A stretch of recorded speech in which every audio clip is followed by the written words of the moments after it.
Good evening, one and all. Hope you're having a pleasant Saturday start to your Sunday. All right. Just a second.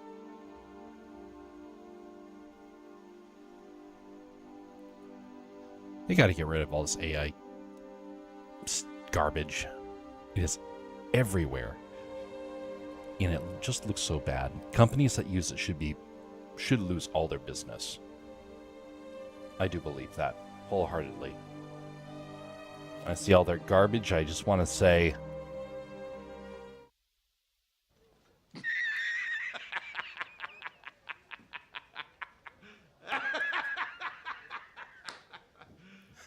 You serious?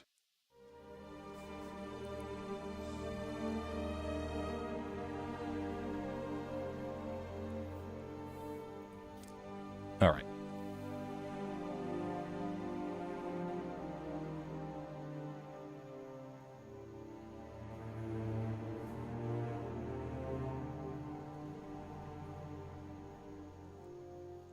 Okay. So we're going to be drawing more on this piece of artwork. Finish up the line art, hopefully. We will see. Stand by.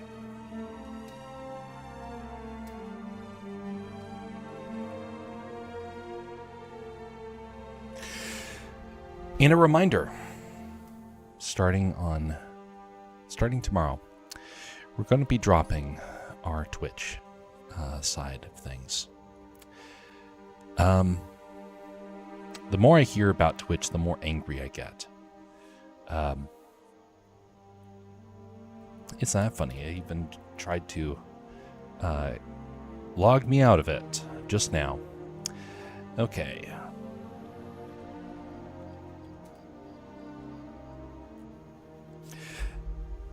But there's problems with that platform. And I have had it up to here. Granted, they are trying to backtrack on their mistakes. I do not trust them. They are a company, and as such, they will say whatever they have to avoid problems, which means that they have never changed.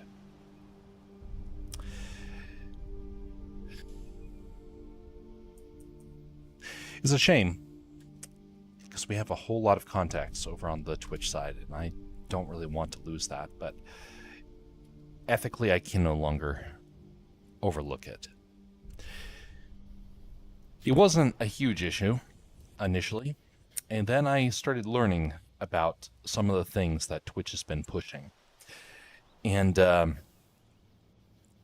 since realized that they are way worse than even I was thinking. Hey, greetings there, Aaron. How are you doing? But anyway, so we'll be ending that tomorrow. So if you have points over on the Twitch side, you're going to want to get them off of there sooner rather than later, if you want to hold on to them. Of course, that's debatable. Some people probably don't really care one way or the other. So I'm not going to tell people necessarily that they have to, but I just want to keep reminding folks in case it is something you are planning to do. Yeah. Anyway. For tonight, we're going to be hopefully able to get through all of the line art that still has to be done, and maybe even get to the point where we can start to add in some of the let's do this instead. Start adding in some of the colors. I'm doing well. It's been not a very productive Saturday.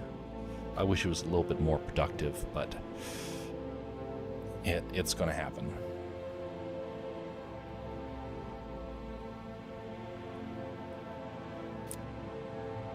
What the heck? Oh, that's why.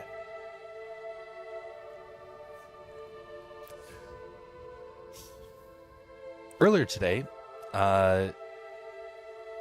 Moonskull ended their most recent, well, their, not most recent, they ended one of their shows today, and That was an intro that got done on this channel.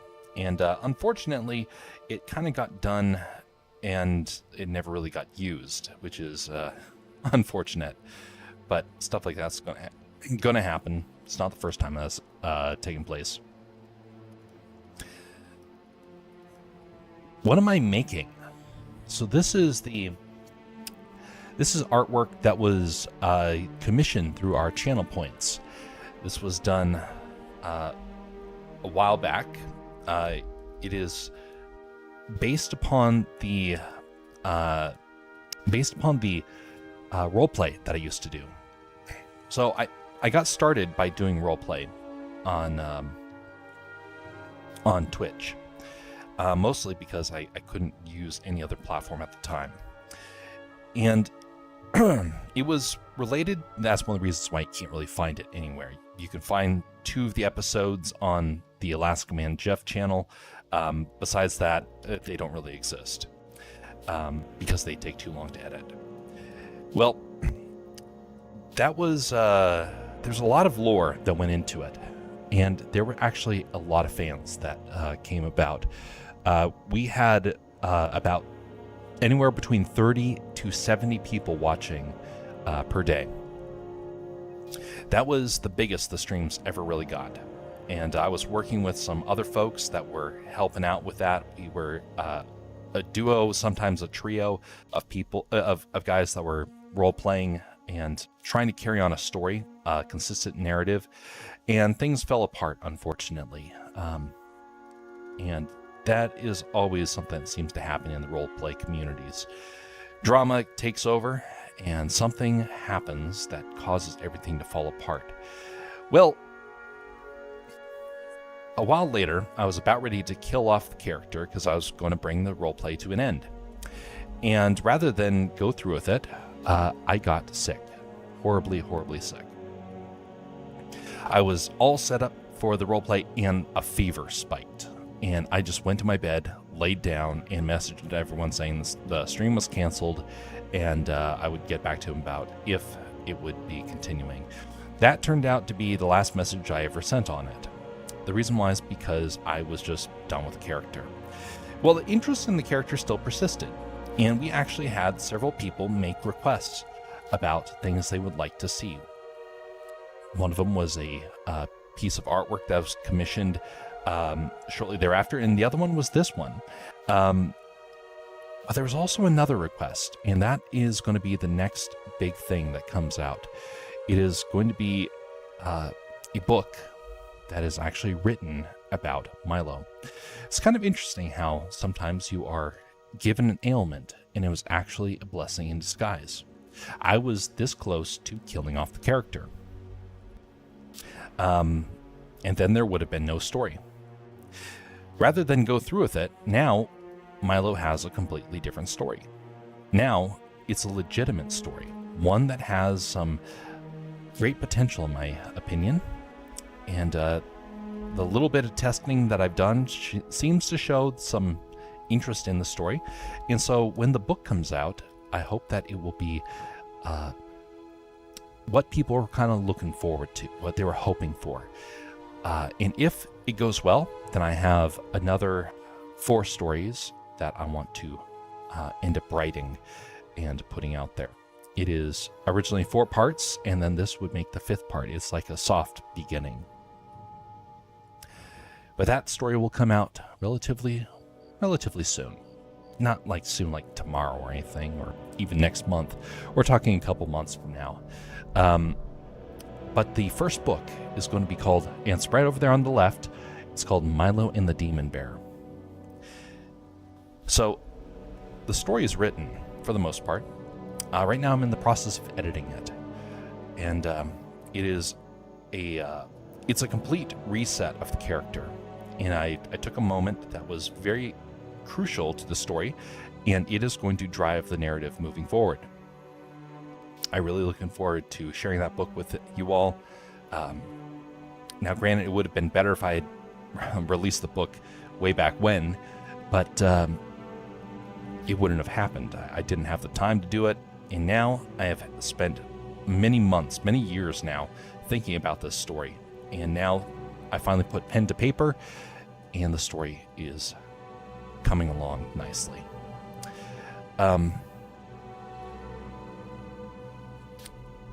There's a lot more that I have planned as well, but this is like the first official test to kind of test the waters, see how it goes. If it goes well, then again, there's a lot more planned. Again, for Milo alone, there's 4 books that are planned out. This one being the 5th, kind of soft start to the story. By the way, that the narrative was actually inspired by a fan, Rolling Chairs. He came up with the idea, and I don't know what inspired him to do it, but he gave a story idea, and I made a joke of it on stream because I thought it was a gag, and then I started thinking about it and thought, dang, there's actually a story here. And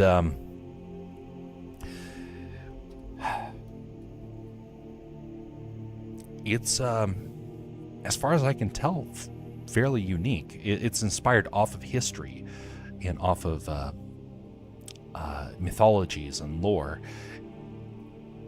also as well as science. It's actually a fairly complex tale, and I really, really want to tell it now. My biggest problem is trying to edit. I don't edit very well. The other thing that I'm trying to write is like the test to be able to figure out the editing process.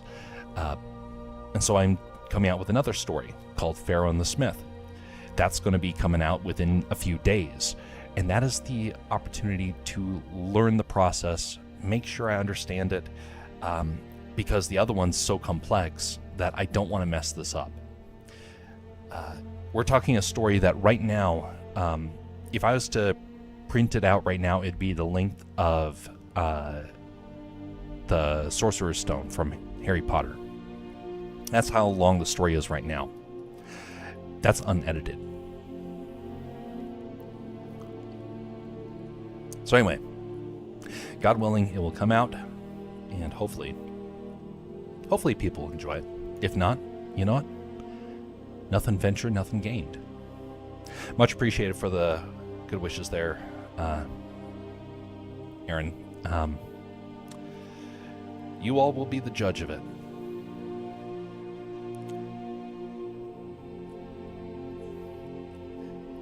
You know, one of the things I've learned over time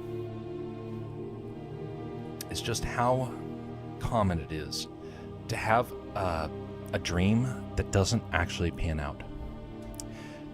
I know a couple of people who have had big dreams that I've had myself.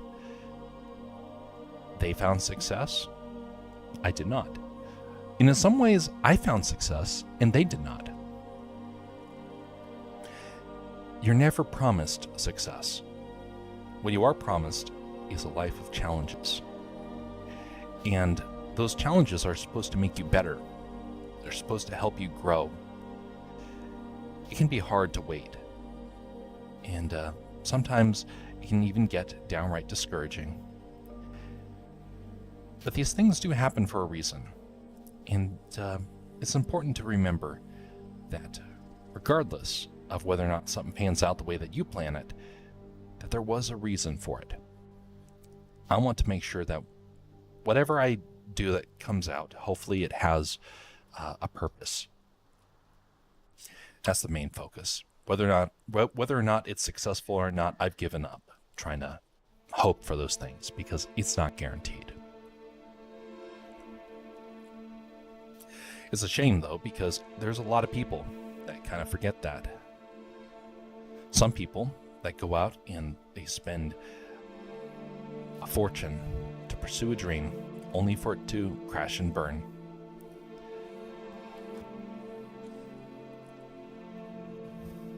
We gotta make sure that we don't fall into some of those traps. We gotta make sure that we maintain a sense of dignity, respectability. And we shouldn't lash out at people when things don't go our way.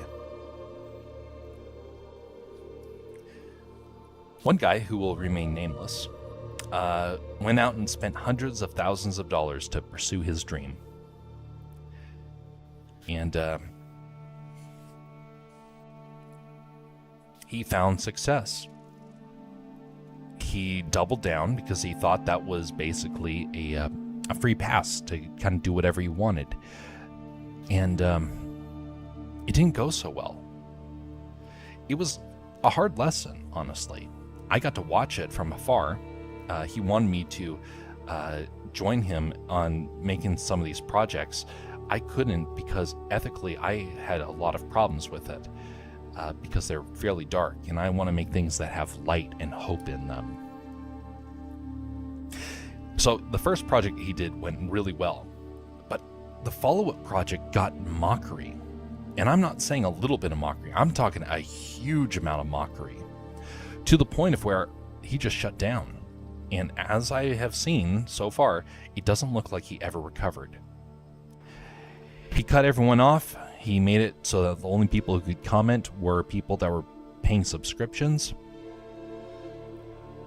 And it was a lesson that I wanted to try and learn from.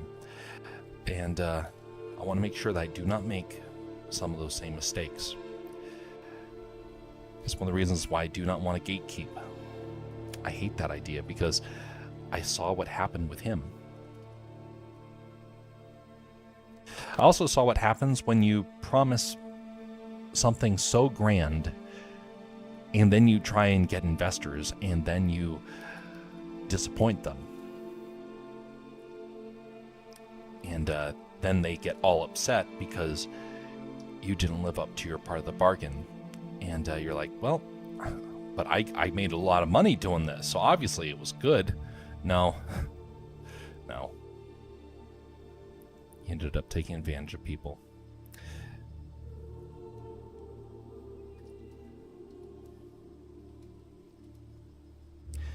Life is full of lessons like that, and it's up to us to try and learn and internalize the things that we encounter. Otherwise, well, what good is it for us to go through life and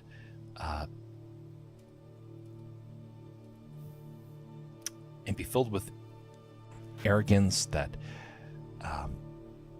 ends up sabotaging the relationships around us?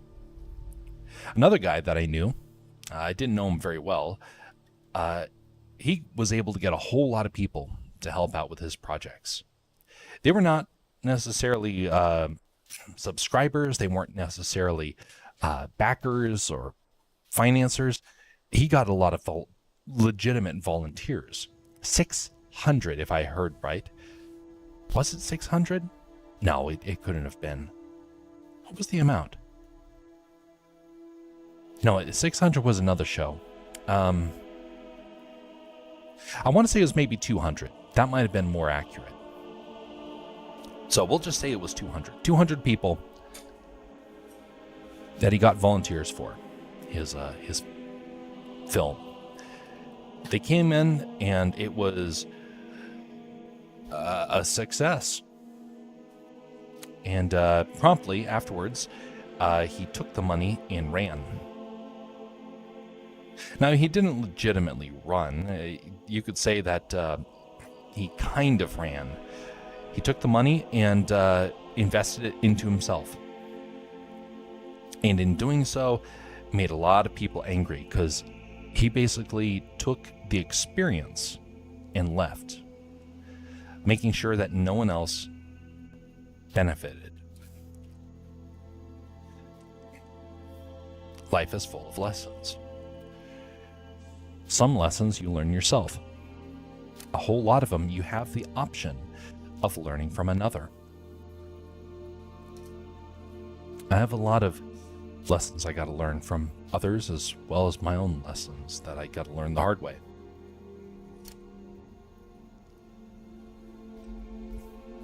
One of them is respect and kindness.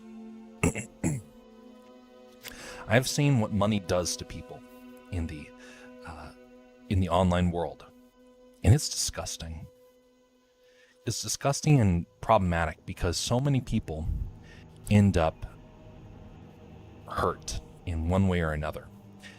And if you were the one that led people down that path,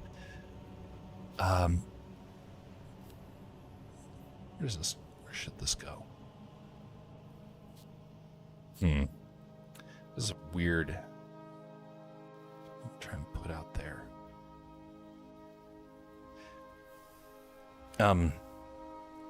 Anyway. Let me just sum it up as this. Money is not an indicator of if you're doing something good or not. Hey, greetings there, Wolfie.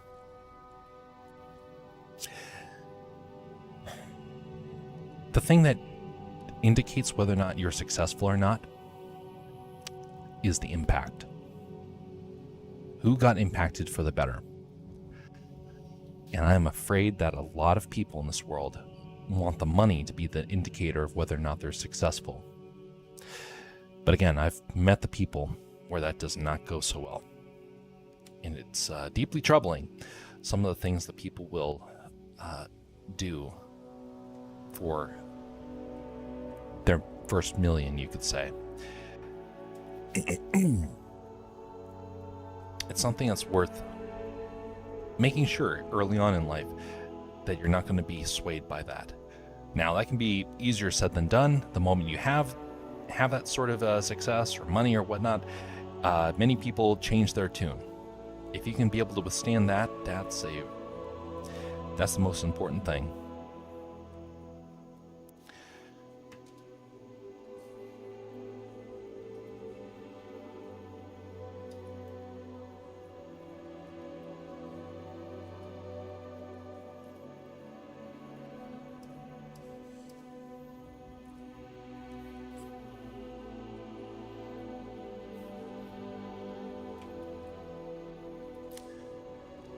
I was reminded of this just recently, actually. There was a guy that I used to have some dialogue with, and for the most part, it was fairly positive. I never insulted him. He never insulted me. I came to bat for him. He came to bat for me. Then one day, he no longer did that.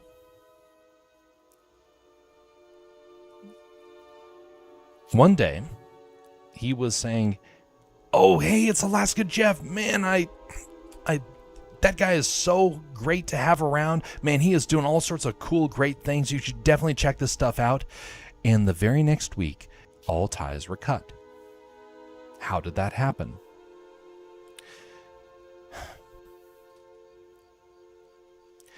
Well, when it came down to it, it was business. I was no longer going to get him the success that he wanted. And someone else didn't like me. And so they're like, "Hey, turn on him." They gave an ultimatum. How do I know that they gave an ultimatum? Someone came out and told me. I met a guy face to face who had cut me off. And he basically confirmed it. And so I was left with the realization that for money, people will quickly throw each other under the bus. What sort of person will we be? We all get that opportunity to decide whether or not we're going to go down that path. Who's going to allow themselves to cave to that? You don't really know until, again, it's happened. But you got to try and plan ahead. You got to make sure you're not going to be that sort of a person. Okay. I think now I have to try and figure out how to... I need to solidify this fire a little bit more. For that, I need to vectorize it. Then the rest of it can be driven by that sketch.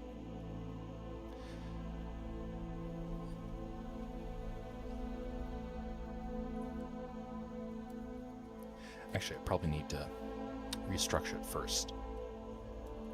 We need to have it to where it engulfs this a little bit better. So this is how we're going to be guiding it. Let us get another one, and this one's going to be fire.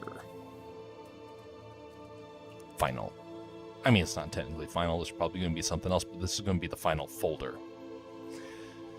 All right, so we're going to go with the technique that I saw, that I've been experimenting with a while back.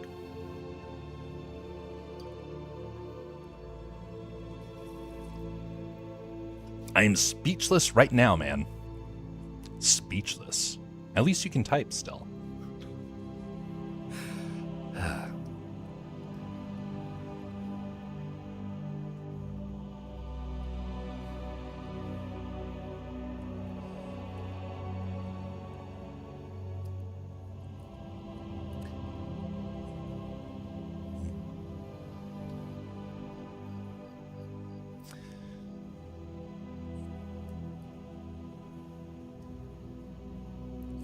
We don't want to have it like that. We want to have this over top because it's going to be guiding it.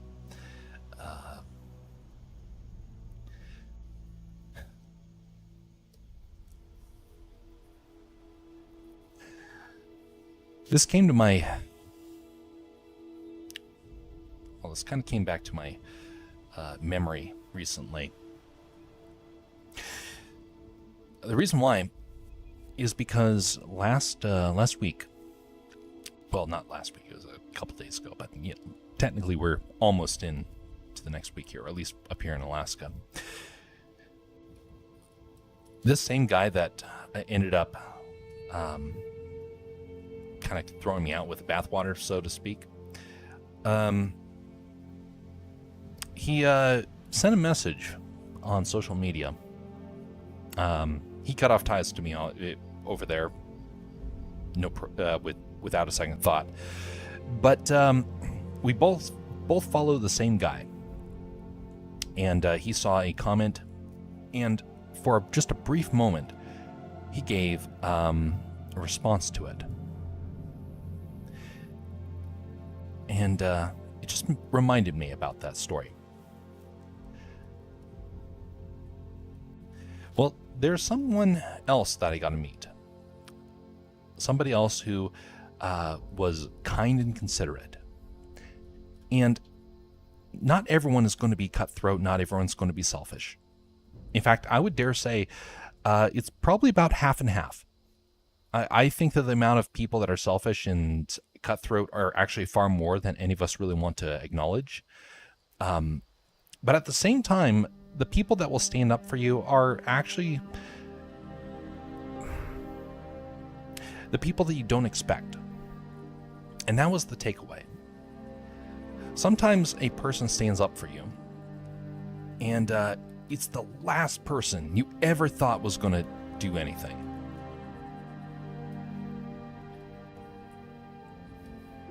Well, I got to play that role a couple of times. We all get that chance. And I did so a while back before I even really knew what I was doing. I stood up for somebody and paid the price because a teacher blew up at me. And I got to do it a couple other times, though, throughout my life. But here's the thing. It's not so bad to try and stand up. I mean, yes, do you have to sacrifice something? Absolutely. But what would you rather have happen? Would you rather go through life having played the coward, or to stand up to evil and say, you know what? No, I'm not going to allow this to stand. Now it will, again, lose you a lot of popularity, may lose you a ton of friends. By the way, I'm just going to be fighting with this fire in the background. It takes me a while to finally get up to speed with this technique because I'm not very good with it. Not good meaning that I can make it work a little bit, but I can't make it repetitive. I can't repeat the process just yet, so I'm still learning. So it doesn't necessarily become super easy, but it becomes easier to initiate. I was reminded about this recently because there was somebody I saw that was causing issues. And nothing necessarily happened one way or the other. It wasn't like a great win that you kind of want to go and brag about sort of thing. And that would not necessarily be a good thing either. But it was something where it was kind of a small victory. It was like, hey, are you going to stand up? Or are you going to sit down? And just by starting to stand up, the person that was causing problems started to immediately sit down. It didn't take much. I was expecting like, okay, I'm going to have to basically throw down the gauntlet in trying to make a stand. And it actually wasn't that hard. Now, other times it can be hard. But it's not always going to be like super difficult, life-altering, career-ending sort of stand. Sometimes it's a small stand. How often are we willing to make the small stands? We can, sure, go about and say, oh, if I was like... If I had to throw down and help protect somebody, I absolutely would. Well, sure, maybe, but there's also a very real chance that you won't. You have to start by trying to stand up for the small things, and then the bigger things start becoming a lot easier to try and find the courage for, even just to start the momentum. Hey, greetings there, Jersey. How are you doing?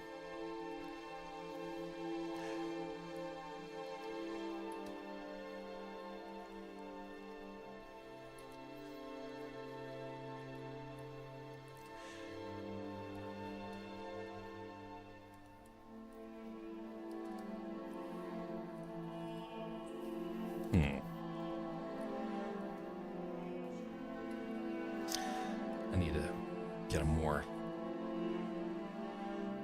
stronger shape here.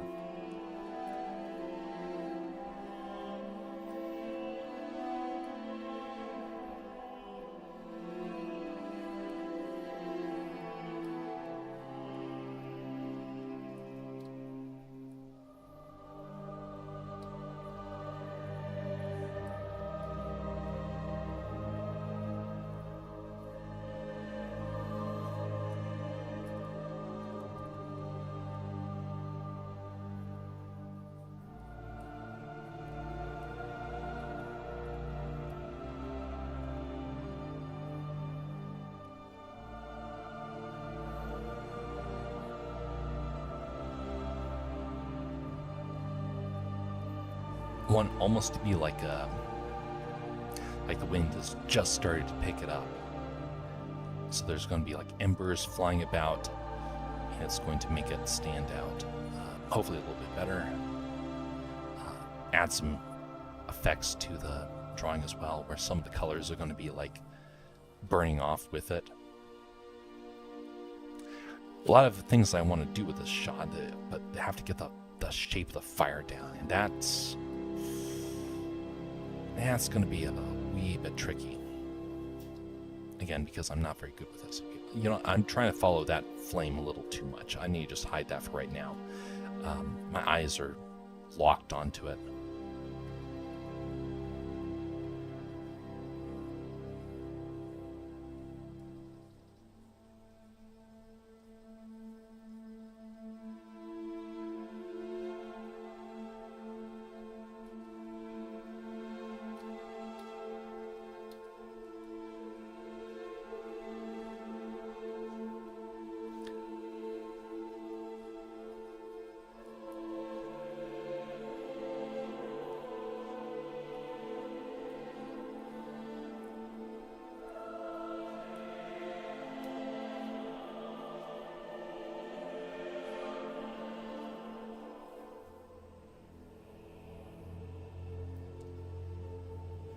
Which pen tablet do you have?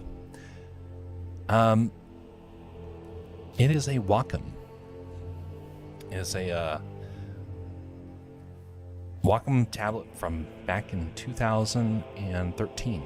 It's been going on a long time.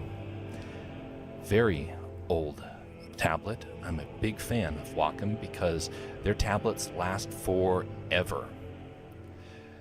You'll hear a lot of people trying to bash Wacom right now, and I can't necessarily speak to their recent tablets. I can definitely speak to their older tablets, and their older tablets are reliable. I almost got rid of this a while back because I thought it was dying on me. Turns out it wasn't the Wacom, it was actually my video card. And so I swapped out the Wacom, I swapped out the video card rather than the Wacom, and immediately started working.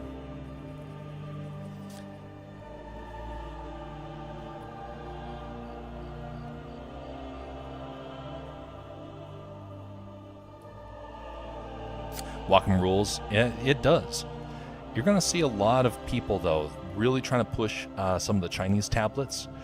You will not hear them mentioning about how they're falling apart, though.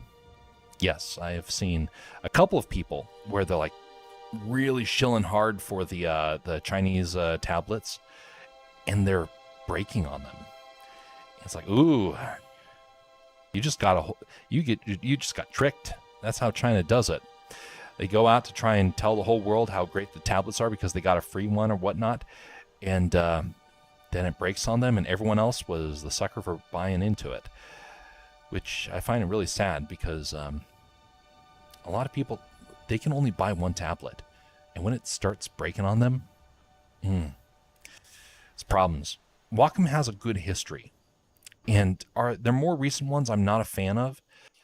But I've never really heard of a Wacom dying on somebody, not like legitimately. It's always something else that's actually going on, kind of like the video card for me. And I've never actually met somebody whose Wacom tablet truly died on them. But I've met many people where other parts of their computer were dying on them, and they didn't have the tech-savvy sort of mindset to realize what was happening. When I do upgrade my Wacom one day, it will definitely be another Wacom, and it will be a bigger one because I do have a bit of a small one.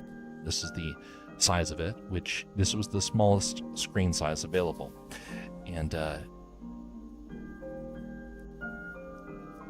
you're unable to really draw cleanly in many ways. There's a lot of things you kind of need a bigger Wacom for, but they are wicked expensive. And I do not make enough using this Wacom, although I could have justified it by now. But I don't make enough to justify that because I want to try and stay out of debt. And if I'm going to be able to afford my own place one day, I have to be able to save because I'm not going to be given any sort of handouts. It is it's not something you hear a whole lot of people talking about. They want to have it now. They want to buy it as an investment. The biggest investment you can do is to your mind. Your mind is the biggest investment, and you don't need fancy tools if your mind is sharp. Now, do nicer tools speed things up? Absolutely. But if your mind's not there, it becomes a real challenge. For me, I'm just as fine drawing stuff on note cards. That's super cheap. Now, you can't do big stuff. That's true. But no need to go into debt and then find out later on, oh, dang, I just made a huge mistake. I've known people like that. They bought tens of thousands of dollars worth of equipment only for it to not pan out. How do I know? Because that started to happen to me. I have a very high-end camera that rarely gets used, and I cannot sell it because it is cameras depreciate in value immediately. It is worth a few $100s at this point, and it was bought for thousands. So whenever I need it, I can whip it out, and people are like, oh, look at that big fancy camera. I'm like, yeah. You know how much money's worth I've gotten out of it? Nil. You don't need the big fancy tools. You need efficient tools. And that's one of the reasons why I like Wacom. It's efficient. It's reliable. It's stable. I've been using Wacom for 2 decades now. I had a screenless tablet to begin with. That was really hard to get the hang of. I never quite got it. But I did my first piece of artwork with it. Panned out.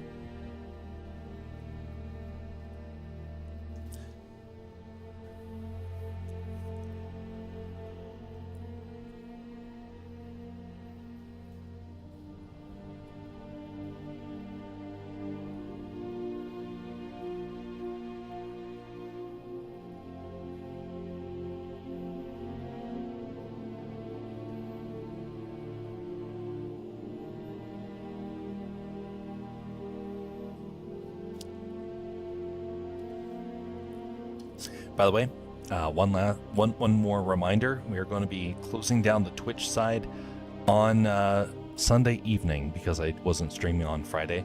We're closing it down on Sunday evening. We're going to be going to X for the next few streams until another platform is decided upon. I was also giving Twitch kind of the benefit of the doubt, seeing if they would change things, and some things came up, and I'm like, nope, can't do it anymore. It's personal for me.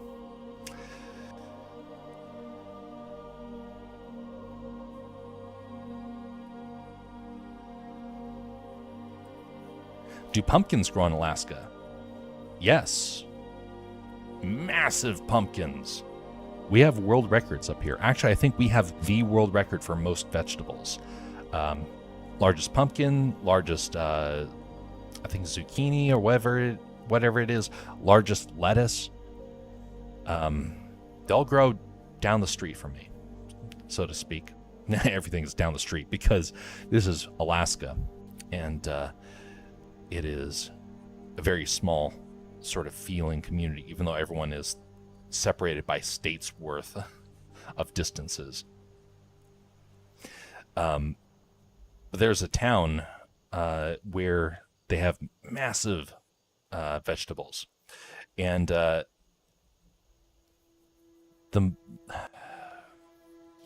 the type where you stand next to it and you can barely reach the top of it.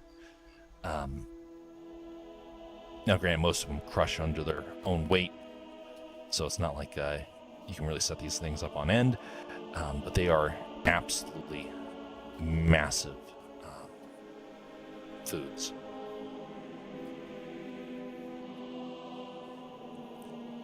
Everything's bigger in Alaska, including our gigantic vegetables. We're talking hundreds, thousands of pounds for some of these foods. That comes from the 24-hour sunlight that we get during the middle of the summer. And we also have access to a lot of water. So if you're a farmer, you got everything you need to have an absolutely massive crop.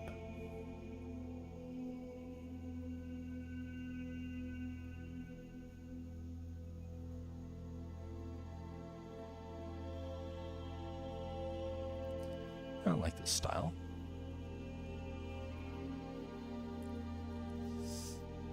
Our harvest season happened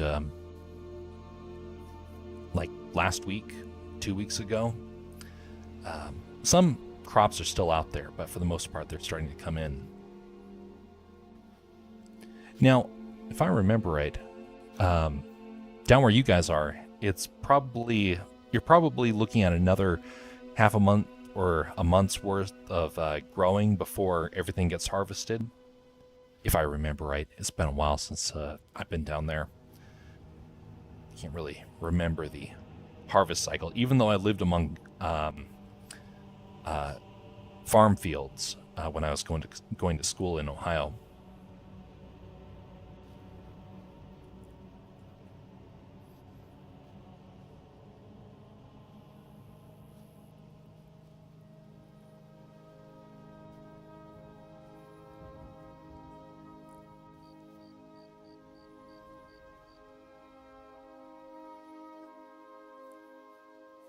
Guests started to come to a close. This week was the Apple Festival, and that's always fun. Oh, yeah. When I was living in St. Louis, there was an apple orchard nearby. We got to go to it, and it was a great farm. You could go and pick your own apples. It was a good experience. We don't really have apple orchards up here in Alaska, unfortunately. I think we can grow apples, just highly restrictive. But we have access to berries better than most of the country.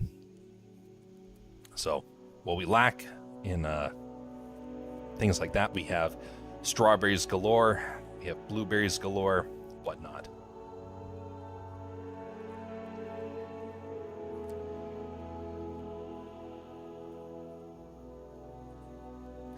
I wanted to tell a little bit of a story with this fire in it. I'm not quite seeing that pop out. Maybe I can have it curl around moments that were negative. Maybe I should do something inside the fire instead of the outside. Outside's going to be a little hard to do, but something on the inside, maybe having it different brightnesses, different shades. I live in India. Haven't been to that part of the world. Got to Japan, but didn't get to go much further than that. I understand you guys have a lot of problems with monsoons during different times of the year. I've never had to really deal with that. It's Alaska's weather is a lot more tolerable in that sense, but we do have a lot colder weather, of course, and so everything's got its different experiences.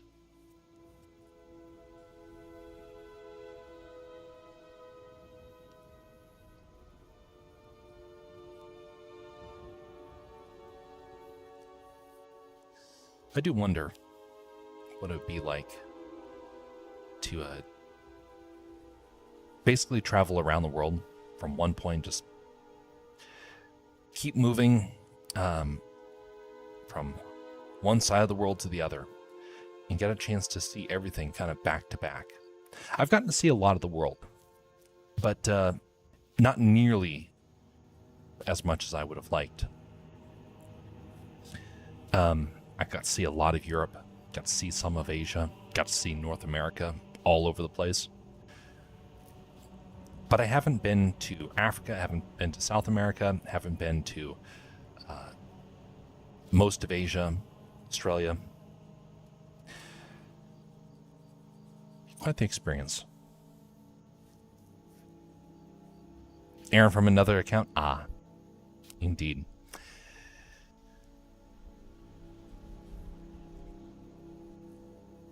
There is still time for harvesting.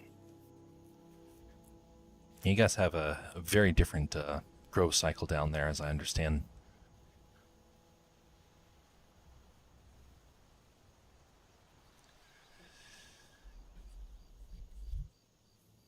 What sort of people do we want to be? There was one of the things I remember hearing about was that the further we've gotten away from an agricultural sort of society, the more we became globalized, the more we started to become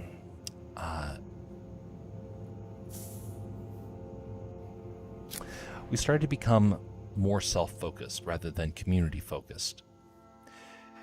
And having lived in Alaska for a fair amount of time at this point, I can definitely say I can understand why people have said that. I did not live in the same place for very long, and when I finally did end up living in the same place, I ended up living up here. And when I got to kind of see what it was like to live in a small sort of community, it was very frustrating to try and get used to. But eventually I started to value it. One of the things I have learned, though, is that when I have traveled outside of the state, doesn't matter where I've been, everything feels a lot colder. Despite us being, a cold state. No, it's more like people treat each other colder. People treat each other like they're a transaction. Up here in Alaska, we have a lot of people that are still living with fairly old mindsets. And in that sense alone, I am a big fan of the communities that we have. Now, do they have problems? Absolutely. We have different problems, though. Definitely different than what a lot of people will be experiencing. And I've been watching as things happen in the rest of the country, and I'm like, wow, we are completely disconnected.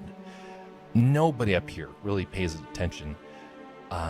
Everything's on like about between 2 to 5 years behind everyone else. Something happens in the country, we don't feel it for the most part. Oh, sure, we hear about it on the news. It gets us frustrated, but it doesn't impact us. And sometimes we are waiting for years and years until something actually really impacts us. We'll hear about, hey, there's a change in trade, for example. We won't feel it, not in the same way the rest of the country does. Oh, we're going to be having problems with a change in procedure. We don't feel it until years and years later. And by then, usually the kinks are figured out, and then we kind of get the benefit of that. We don't have to worry about it in the same way. We don't want this to look like a sinister flame right above her. We want it to be a more gentle flame.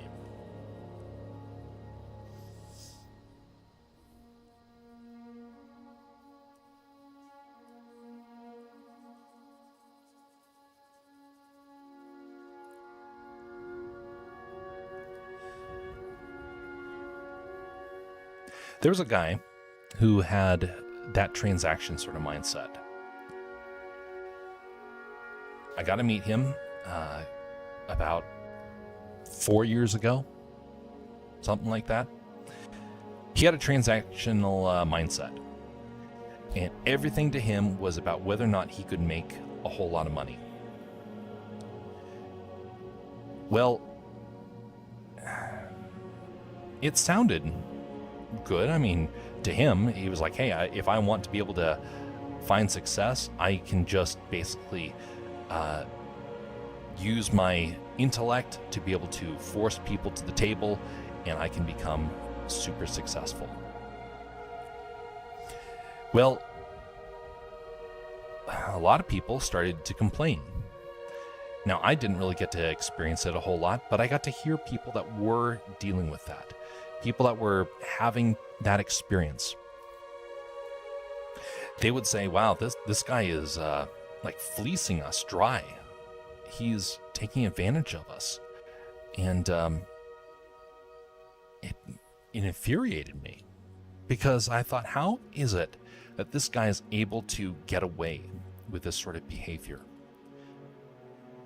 Well, if you don't have an ethical foundation, you can justify all sorts of terrible things.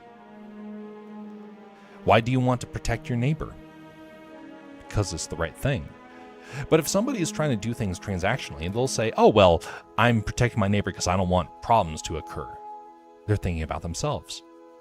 Some other people might say, oh, well, why should I care about whether or not people in my neighborhood are being robbed? Or someone at my store is being robbed? Why should I care? That could get me in trouble by stepping in. What sort of culture do you create when you do that, though? Your ethical foundation is everything. If you don't have an ethical foundation, you will justify all sorts of terrible things, all in the name of money, all in the name of your own self-interest.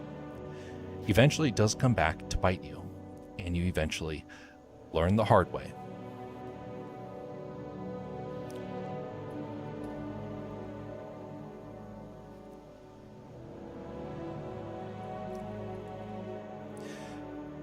Well, one day, I'm certain I'm probably going to see some of these people, including the guy that was causing all those problems. Oh, great. We just had some bot try and come by. Denied. Get out of here, bot. By the way, bots, an example of somebody who has no ethical foundation. There's judgment for people that scam, judgment for people that don't have a moral foundation. It takes a while, though. Sometimes it can get very frustrating waiting for somebody to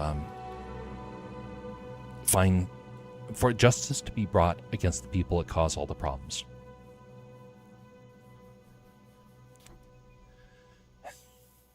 Patience is very hard to wait for. The guy that was causing problems to the friends of mine, nothing's happened to him. No justice has taken place, no vindication.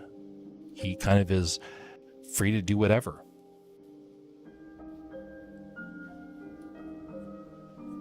They're never truly going to get away, though. They think they're going to get away, but here's the thing. If you have an ethical foundation, you most likely have an understanding of where true justice comes from. And it's not earthly.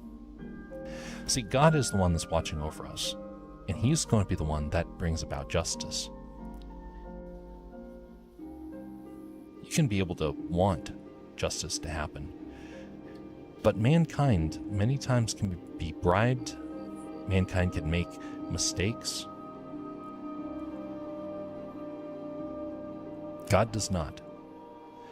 And one day, there will be justice. It just won't, it's not guaranteed to happen on your time. But it will happen at the time when that person's sins eventually reach a point where they can no longer outrun them. And God will step in and say enough is enough. He wants to give people, though, the benefit to change, to be saved.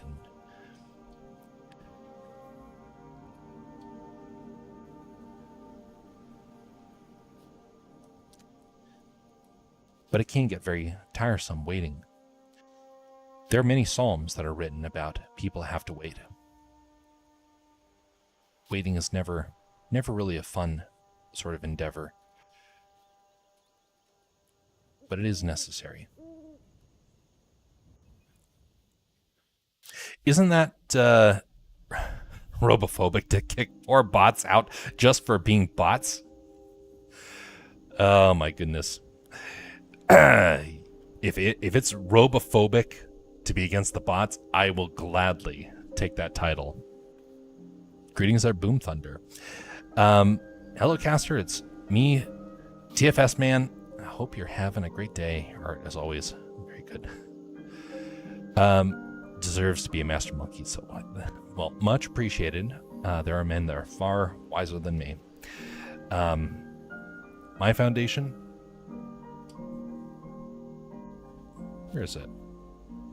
Oh, that's right. I took it into the other room because I was reading it. My foundation is found in Scripture. And so if there's any sort of wisdom that I have, it comes from there. If there's any mistakes, it comes from me. Because that's my flesh side speaking out. But it is something where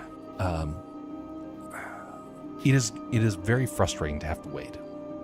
And I can definitely say that it's important for us to be able to come alongside each other and to encourage. By the way, Boom Man, Boom Thunder, TFS Man, how are things going with you? What have you been up to?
This fire looks too sinister.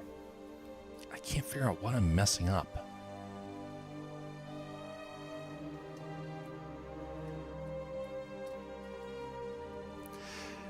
Do Alaskans still have natives still or ever? Actually, we have many Alaskan natives still in the state. Actually, one of the people that comes to the channel on a regular basis is actually an Alaskan chieftain. There's a lot of native Alaskans up here in the state. There is another nation that the kin of Alaskan natives, which have disappeared. That is Russia. Alaskan natives up here in Alaska have the benefit of owning a lot of property, and that way that helps to fund their way of life still. It's a different system than what the rest of the country had. And some people love it. Some people wish that it was a different structure. I don't know necessarily which path which side I would necessarily fall on the scale, but I definitely can say Alaska does have a substantial community, and they live all throughout the state. They're in the cities. They're on the North Slope. They're in the wilderness. But it is a much smaller number than what it used to be.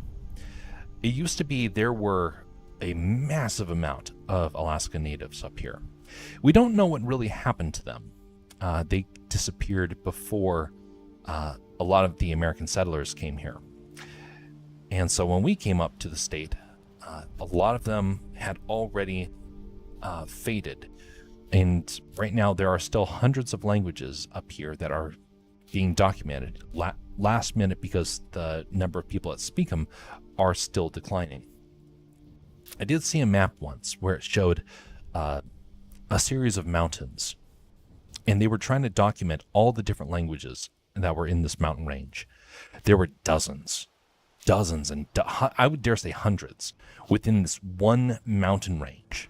All of them, small little towns and communities and villages that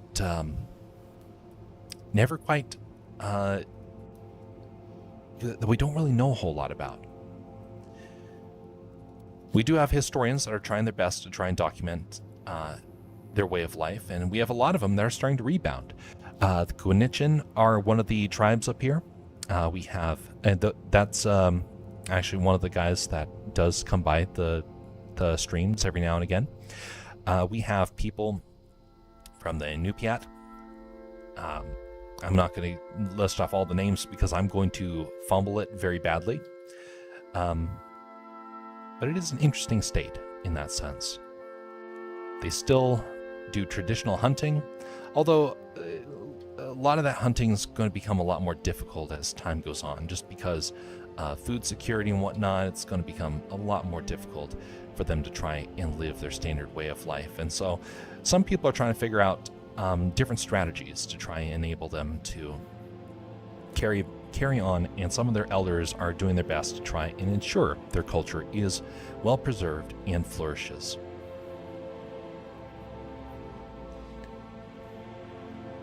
Generic name for the whole group of Alaska Native Americans, Indians.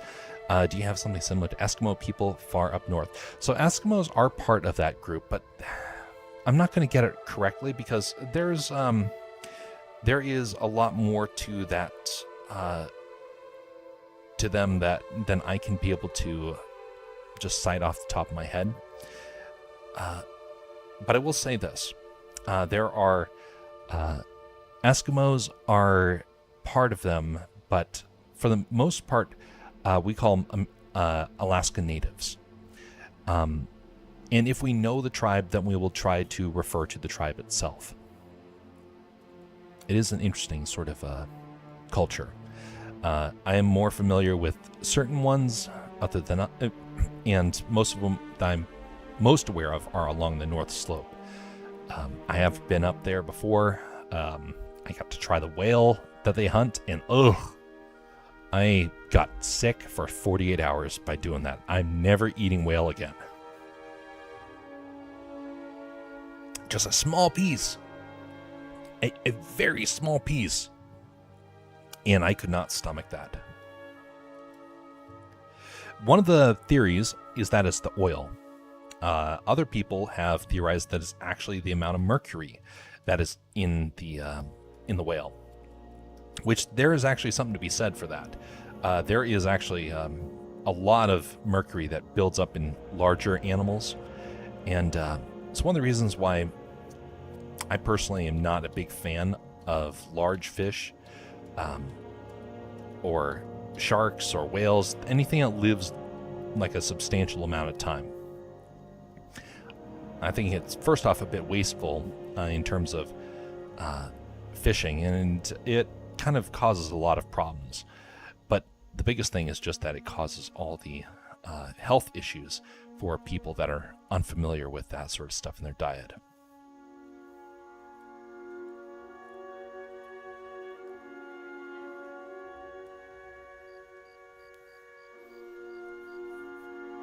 Aaron's back on his account. What time is it there right now? Well, this is Alaska, so we're on Alaska time, which would be 12 o'clock. So right now we are into Sunday.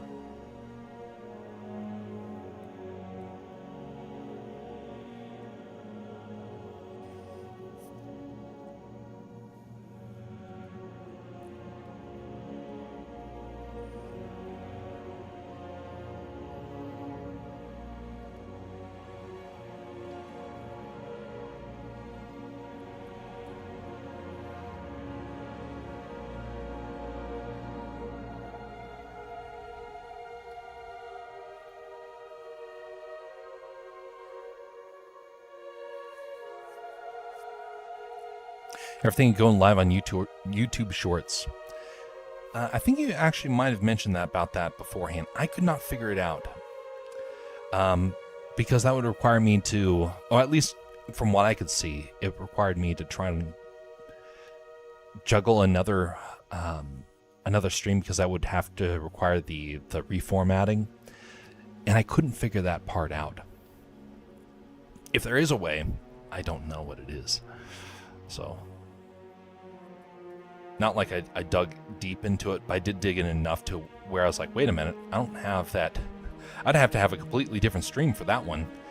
And since we're going to 3 platforms right now, that means I would have to have another computer to pull that off. And unless I'm missing something, I don't have that flexibility. But yeah, we've actually had a couple of people mention about that.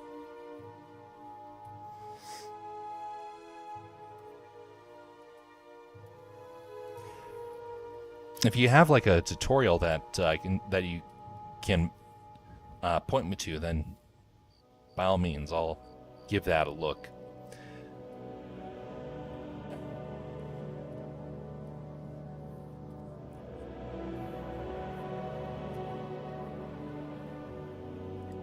Only downside is about chatting. And that's understandable.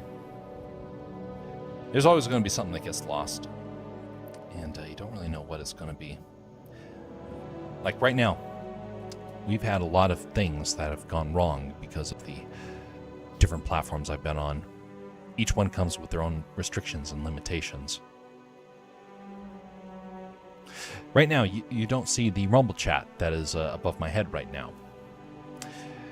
That chat, I've not been able to link because there are problems with that platform. There are things that happen with the Twitch side that still don't work over here on the stream. There's things that happen with the YouTube side that cause things to glitch on Restream. And so, on the restreaming that I do.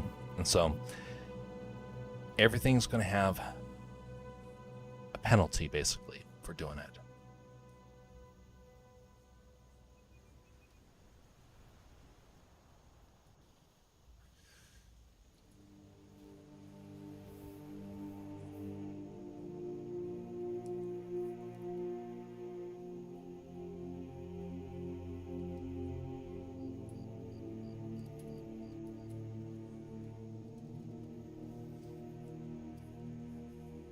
Let me pull up a reference for fire because I am not doing well here.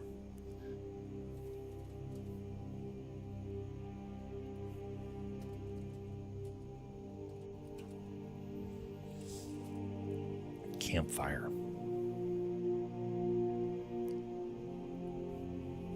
What about TikTok? Ooh, not going to TikTok. TikTok's got a lot of issues.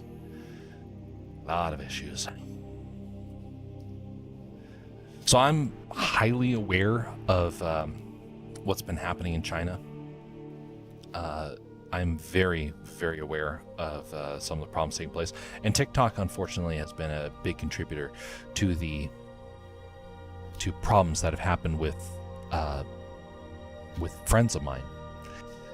So it is a bit personal for me, as well as ethically, a lot of issues. When I stream both in shorts and the usual streaming together, I'm only able to see chat from one of the streams. Ah, I see. Because I use my phone and camera and chat. Ah, well, I have the ability to pull that up simultaneously on my second screen, so I'd be able to pull it off. Like right now, I'm looking at 3 chats across the different platforms because I can't have a unified chat just because of how things are set up. So even though it's happening on the stream above me, you guys can see I'm actually looking at a completely different series of chats right now. Have you ever taken the Myers-Briggs personality test?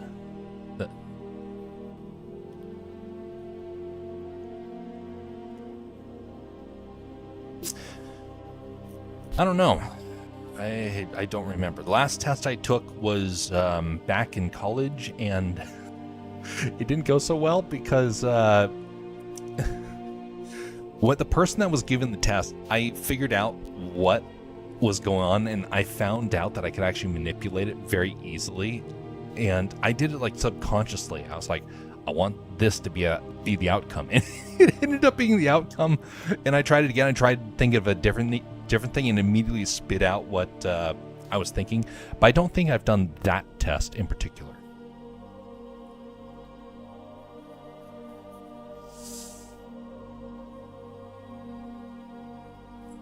How do you get the unified chat? So the unified chat that you see above me, this is not completely unified. This is partially unified. That is from Restream. So that is the way that I'm actually able to stream to YouTube, because YouTube does not like Alaska. I'm unable to stream directly. And so it is a problem. Thankfully that this platform has been very helpful to trying to make that possible. I'm not convinced that Restream is the best option moving forward, but it definitely has been very helpful in my struggles with trying to get these streams up in operation.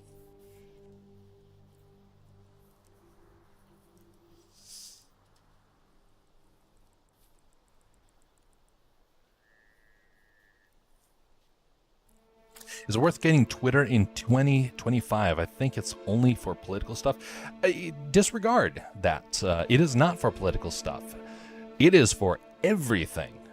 Of all my social media, there's 2 that I like. Or 2 that I've seen that have actually like lived up to their reputation. Instagram and X. X has problems. Okay, I completely believe X has a lot of problems. But here's the benefit. You can curate what you see. You cannot do this very well on other platforms. If I want to only see things that I'm following, I have that ability to lock it in. For me, the most obnoxious thing is ads. I hate ads. And so for me, ads are the make and break thing for me. X, I see fewer ads than any other platform. For me, that is good enough. Now, granted, I also pay for it, so I see even less, but I do have the ability also to only follow things that I want, and it doesn't give me things that I'm not following. I only get to see the people that I have followed, And if somebody starts posting things, I'm like, I don't like to see this, I drop it, and I never see it again. I have tried the same thing with all the other platforms, and it has not been nearly as smooth as the experience with X.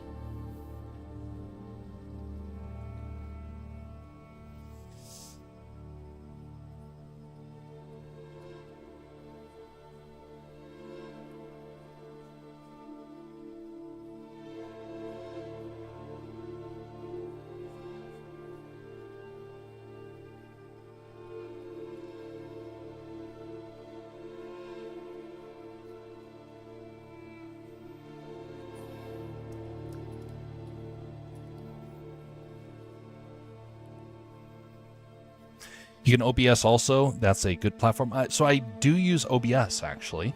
So all this is technically OBS. But for me to actually send it out, I'm limited because I am on very bad internet.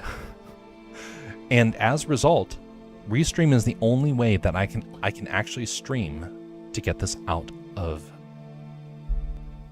my place, out of my computer.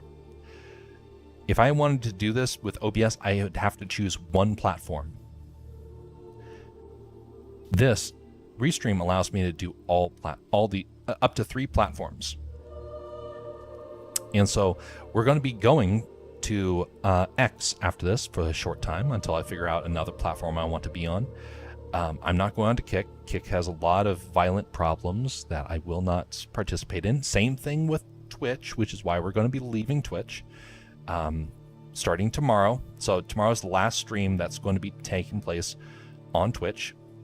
And then we'll be on X for a while. After that, I don't know where we'll go afterwards, but we're going to give that a shot and see if anybody finds that meaningful. But I'm not a big fan of streaming directly to X. There's a lot of other issues related to it, and a lot of it is related to bots. Bots are a huge problem over on X, but then again, bots are a problem everywhere. It's better than streaming to Facebook. Facebook was the first platform I got really upset with, and I was like, okay, I'm never coming back to here. And I went on it a while back, and I found out that it is way worse. In some ways it's better, but it is so much worse than it used to be. I remember the glory days of Facebook when you would follow people and you were actually getting to see your friends. Now, all I see are ads. Ads, ads, ads.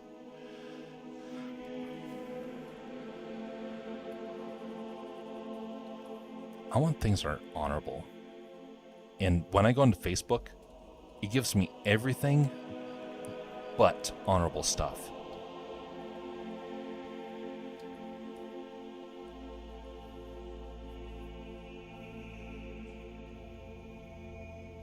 Can you recommend me some good pencils, brushes for Photoshop?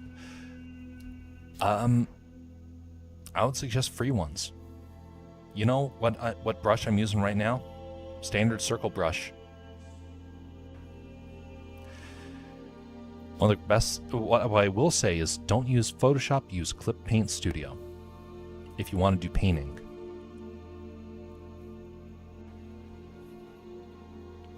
Started very, very recently.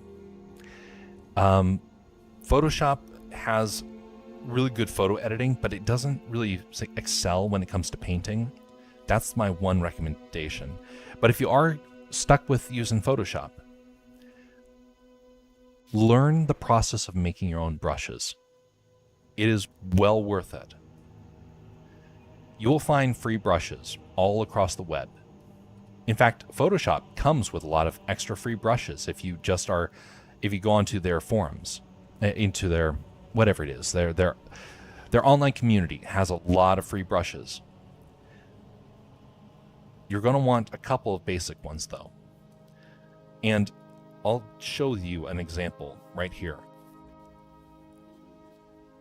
This sort of brush, a kind of a squarish sort of rough brush, that helps out.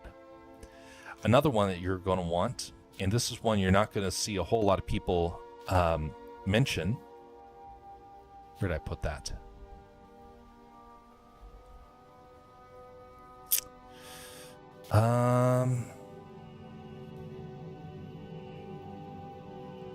was here.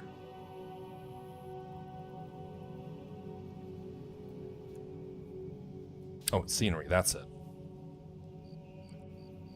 Another one that's definitely worth getting or making is a rake brush. Now, a rake is this, where it's a bunch of scratches in that sense. Very, very helpful. Adds a lot of great texture.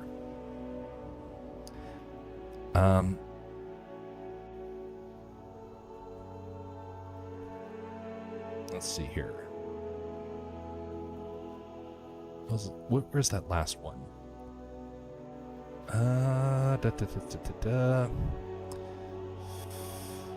Maybe it's an illustration. It's taken me a while for this stuff to load here. Oh, here we go. This is a triangle brush. And this helps out for other sorts of textures, and it's really good for blending.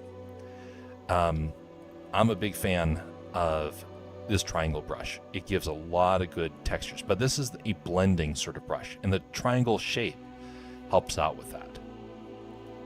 So those are the three ones: a square one, a rake brush, and a triangle brush.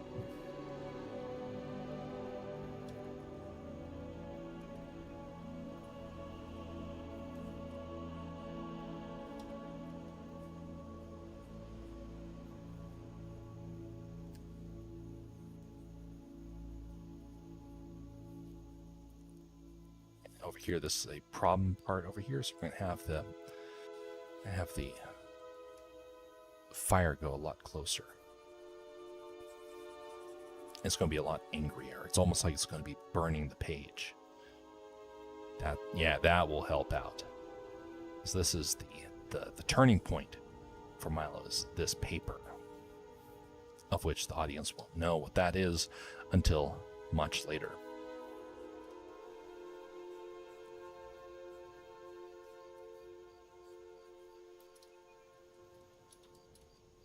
Actually, you can have some of it where it's burning through it. That could be interesting. Be a neat effect.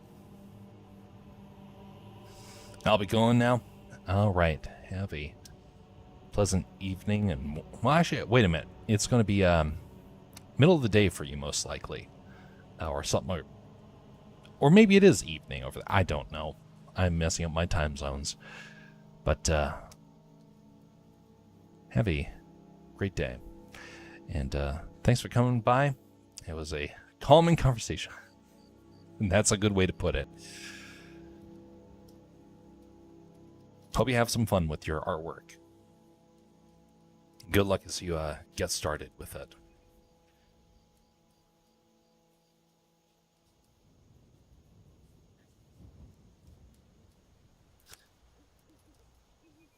Hope you get the book done.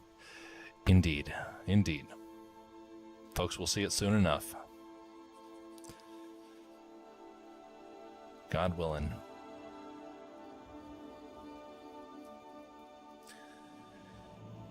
By the way, have any of you ever thought about that? God willing.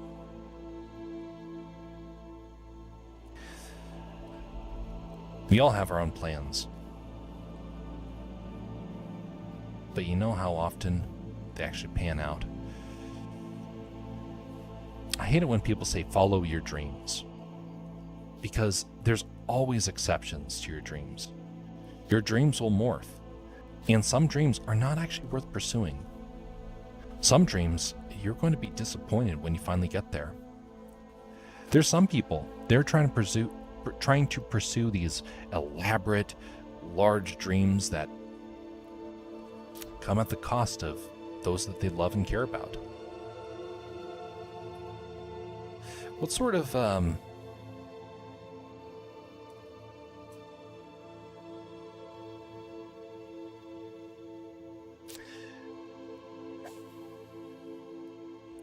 person would we be if we pursued our dream at all cost and then found out later on it came at the cost of everyone else? Would we get distraught? Would we get depressed? Or would we say, hey, I'm glad it wasn't me that had to pay that price? The reason why I have to mention that is because there was a guy. He went to his wife one day, and he said that he wanted to do a change in his job. His wife at first was very encouraging, and he went on his new career path, and it didn't pan out. And rather than pull back and say, dang, I messed up, I need to reset, I'm sorry that this happened, I will try and do better. He didn't say that. Instead, he went out and said, no, I just need to try harder. And his wife said, well, this is a problem because we're in financial debt. We're in a very bad place. And he didn't care. And so then he came back one day and she left. And he got all upset. He's like, why would she leave me? And he got very defensive. And in the end, it was his own fault. He was pursuing his dream to such a point where he made it impossible for his wife to be around him. Now, I don't know all the story of what was going on behind the scenes, but I knew enough to see that both of them were in the wrong. His wife quit far too quickly, and he was not listening. It was his job to look after his wife and family. And when he started looking after himself first and foremost,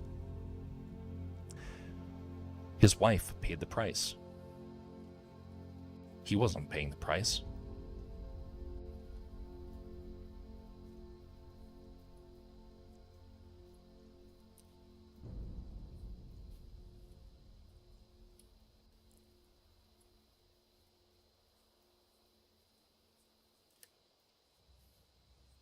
Man, I'm so bad at drawing fire.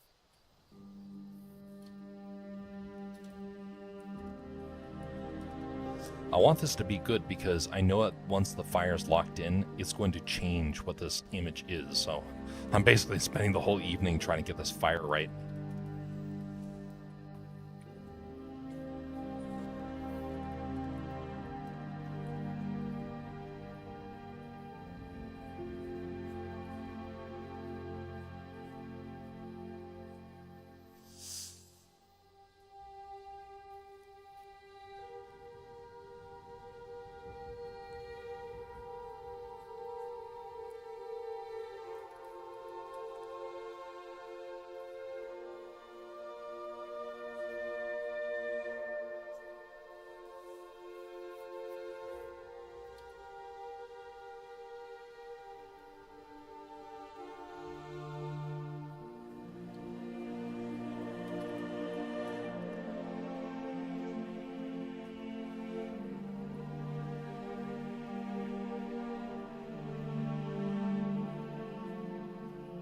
Fire is fascinating. It's very beautiful, but man, is it destructive. It's like water, in the sense that it has immense beauty, but incredibly dangerous.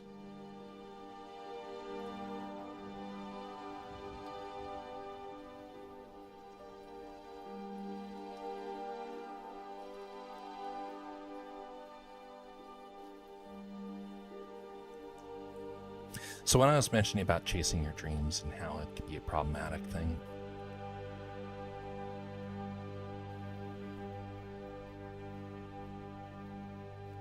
there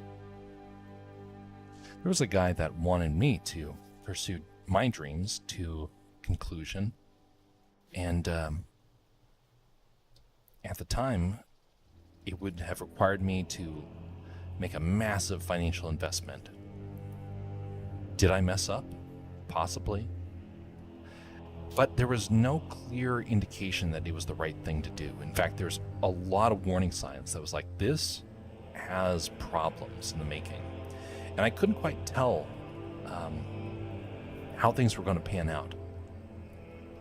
And so he said, drop everything and go all in.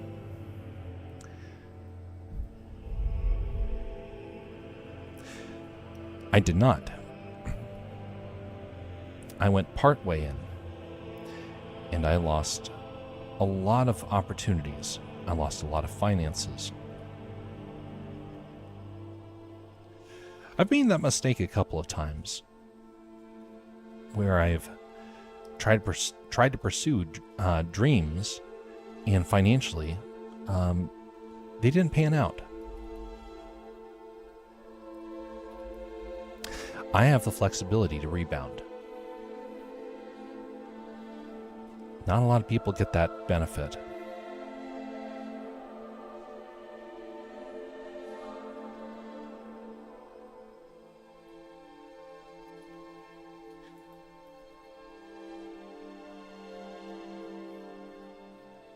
For some people, it's a one and done. Once things go wrong one time, it's over permanently. And they're in financial ruin, and they have to give up all these dreams permanently. Now, I'm very fortunate in the sense that when I've experienced difficulties, I've been able to find that recovery. But I do know people where they did not find that. And that can be discouraging, and sometimes to the point of where the dream wasn't the problem, it was the way that you pursued it.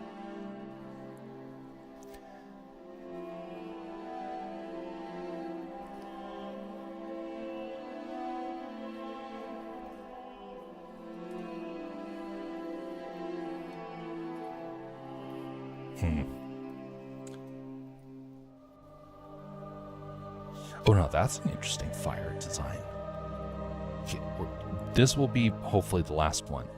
Remember how I've mentioned before that you need 40 drawings before you really start to master something?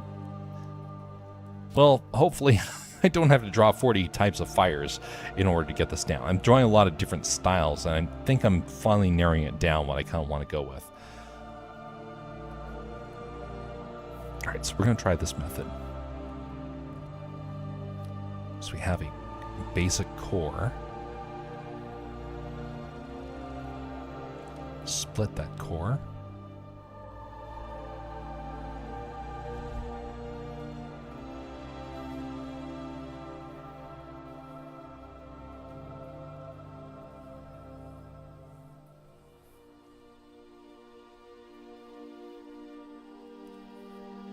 Hello and good night all, says Bastion. Hello and good night, sir. Rest well.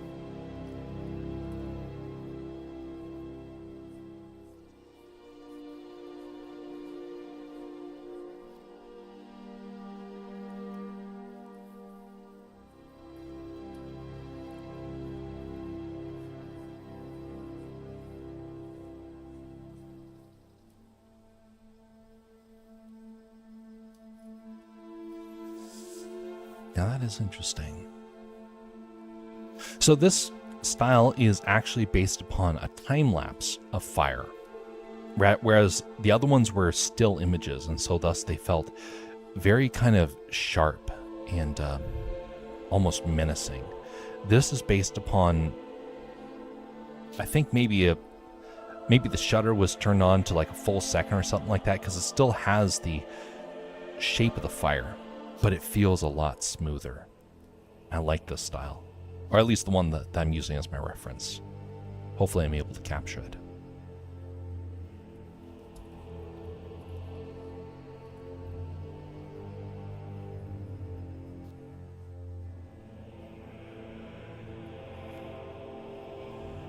This also favors me a little bit because I like the I like doing long, sort of a flowing feel to this. This also allows me to do ribbons of light. Okay, so let's get rid of those back there, because not entirely. Let's use this one for volume.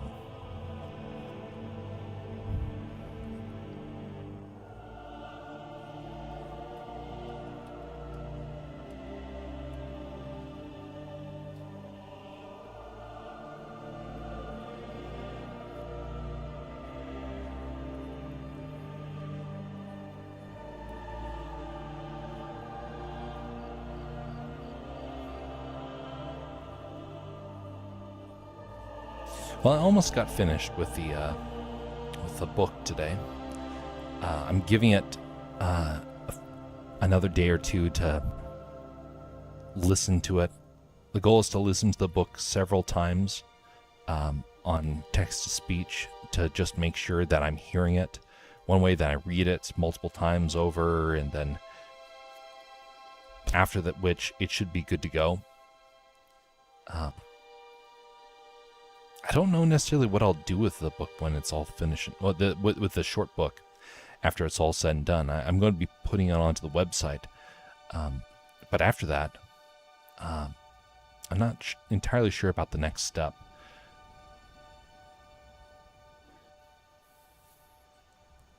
But I will be putting the majority of my focus back onto Milo after that. That and the animations. After this goes back to the animations. After the current short book, then it goes back to Milo.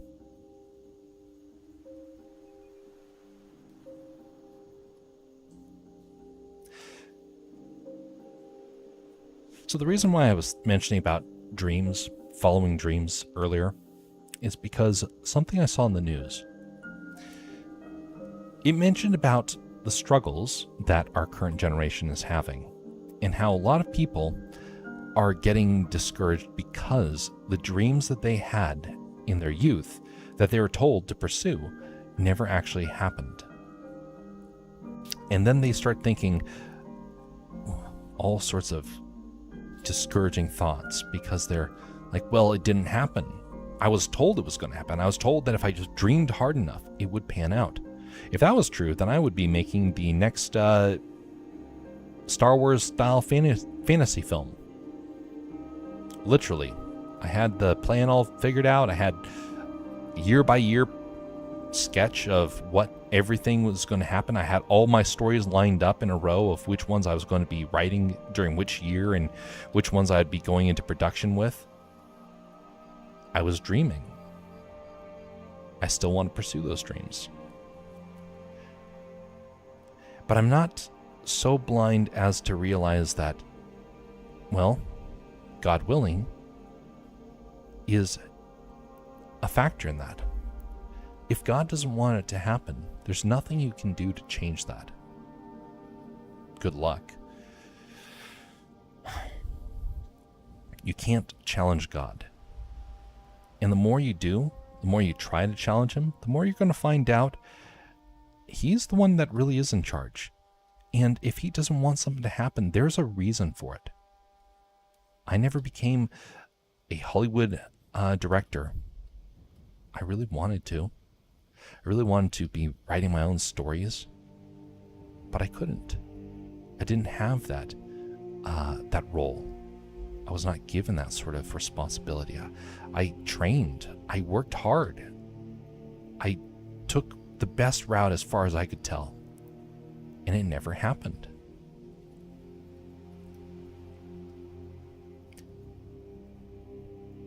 People that I knew, who I thought were undeserving, were the ones that got it.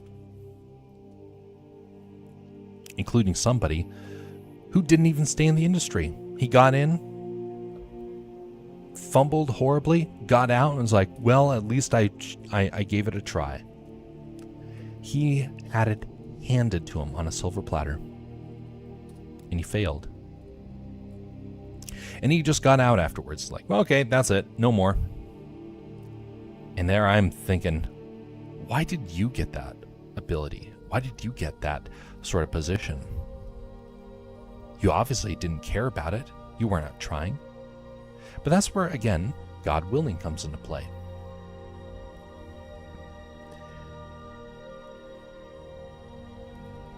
See, we could very easily say, well,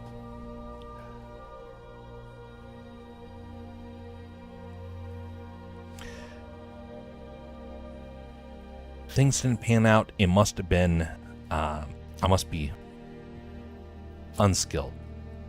And that could be the case, but it also could be that maybe it's just not the right timing. Maybe, just maybe, God actually wants things to happen at a different time. He doesn't necessarily say that we're going to experience success on our time. In fact, there's many areas where he tells us that we're going to be wondering why he's silent. And it's not supposed to be something like, oh, get discouraged, he's going to be silent for you. No, it's more like saying, learn to trust, learn to find hope, and realize that prayer is important, especially when you feel that things are not panning out.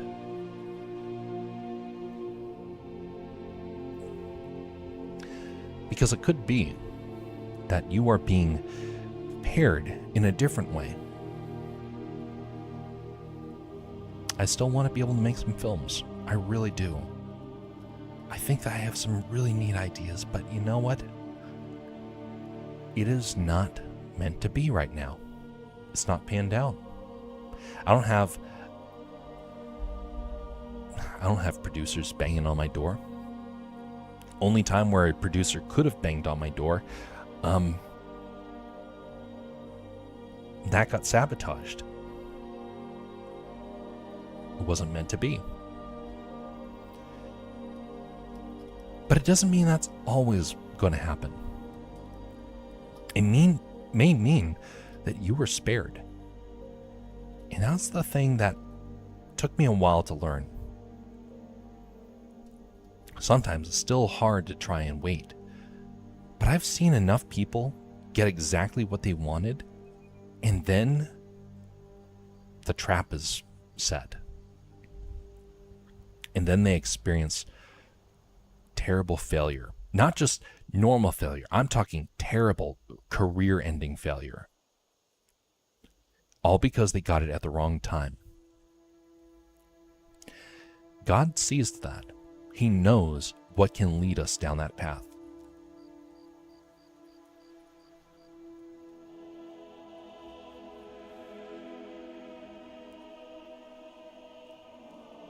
When he delays,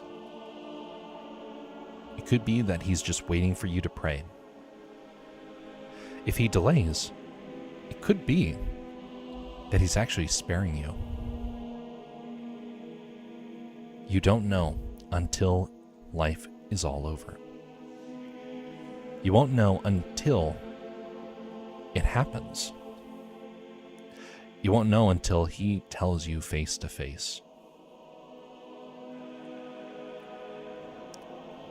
All you can do is have faith, trust, and pray. Some dreams will come about. Others will not. I won't say don't get discouraged, because it is very easy to get discouraged. And that would be trying to tell water not to flow downhill. It's human nature. It's the way the world is designed. It's the way that creation is flawed.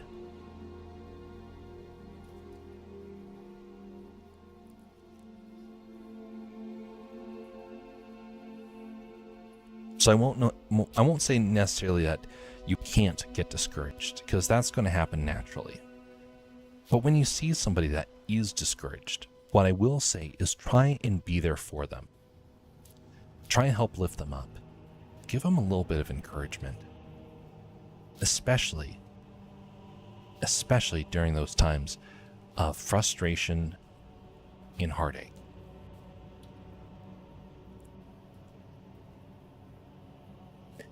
Sometimes your words may actually help somebody a lot. Sometimes just your presence can help and change someone's life forever.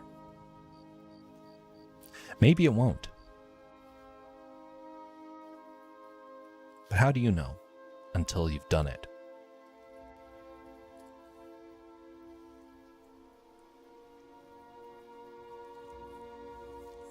Greetings, Breath of Edits / Parentiso. I keep trying to figure out how to say that, so my apologies. How are things going for you?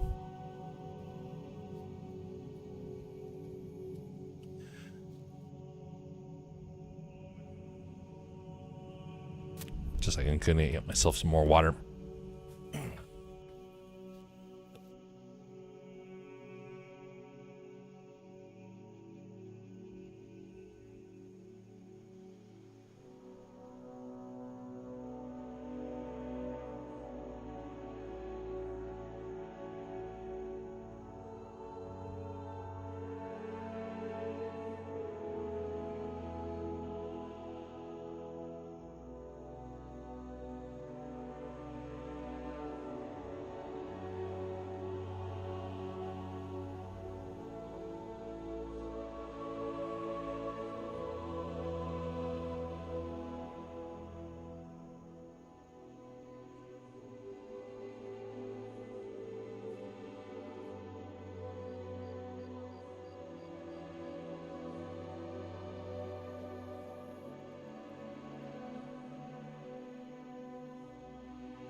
My oh my.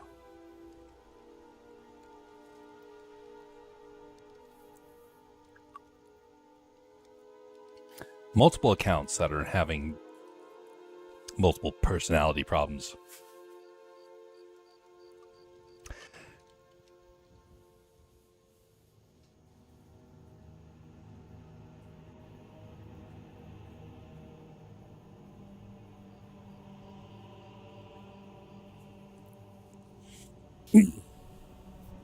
Aaron had two different accounts that he was using.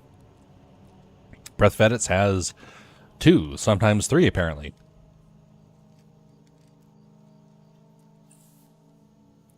Or something like that.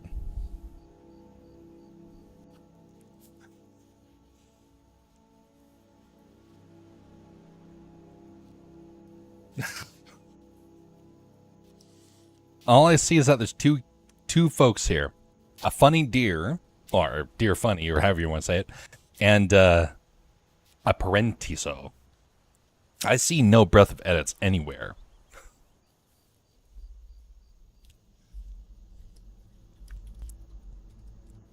In fact, I don't even think Breath of Edits is even a real person, technically.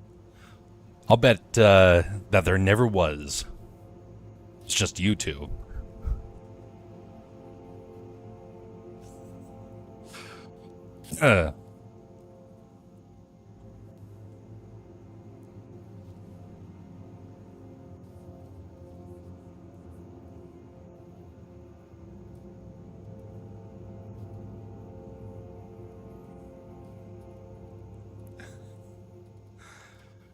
Well, you know, there's one way to solve that.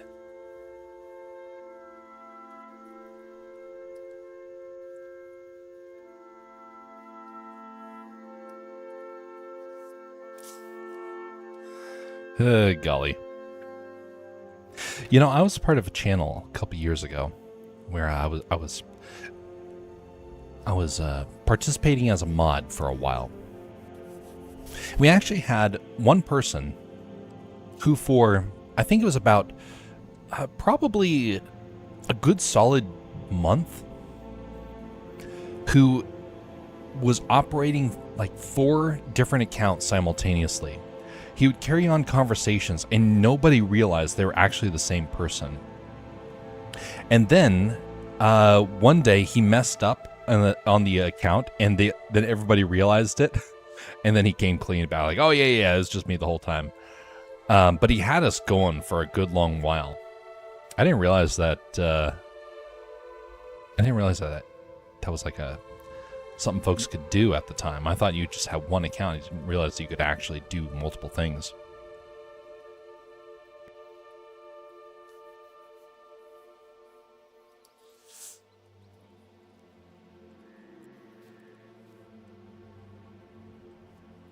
By the way, folks, if you're on one of the platforms that you have the ability to like or dislike the stream, feel free to do so.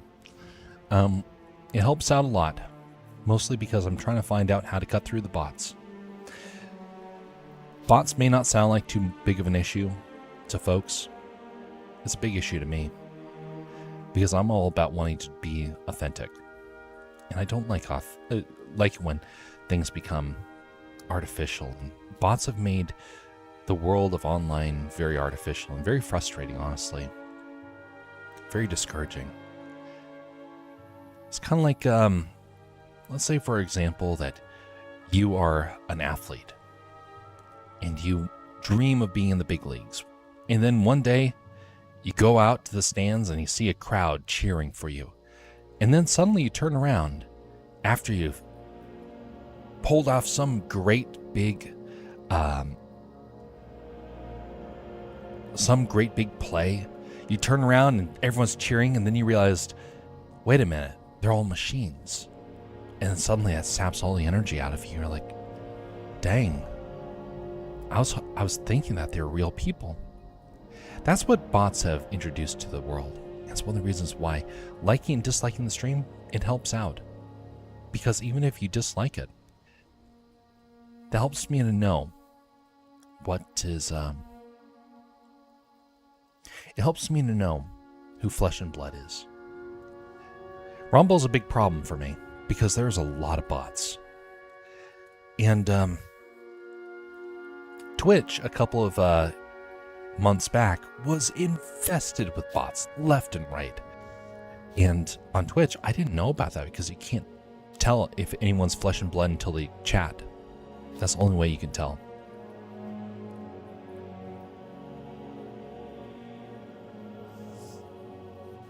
Artificial personas. I'm not the bot. You are. Well, you know, again, there's only one way to be able to tell who the real Breath of Edits is. And that is to have the real Breath of Edits log on to their account. And then everyone will know. Because I can't be able to be the one to judge it. I am not Breath of Edits. Or am I? Oh, see, that's the real joke here. I'm actually Breath of Edits. Neither of you. You guys are the imposters.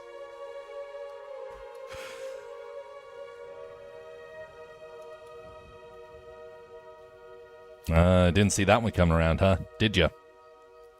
See, that's my way of being able to make sure that I have multiple channels all under my control. I edit stuff and put it out there under the alias of Breath of Edits. It's my way of testing the waters for different sort of techniques.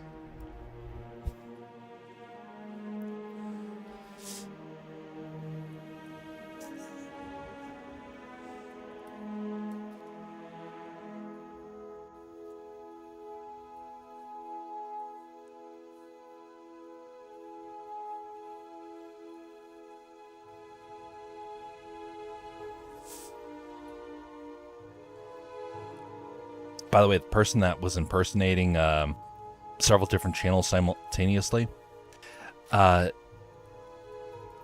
of the things that he did was he actually had, one of the ways that he made it very hard for us to tell what was going on, he was making a ton of memes.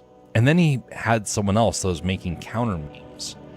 That is what drew us all into a tizzy. Is like, oh, it must be two people. And then we found out afterwards that they were one and the same. But it was actually quite funny to see some of the dialogues that were happening. The guy was definitely a great comedian. He had all sorts of really funny things he was able to do with that. I love memes. Memes are hilarious. Preferably the clean memes, of course, because the dark memes,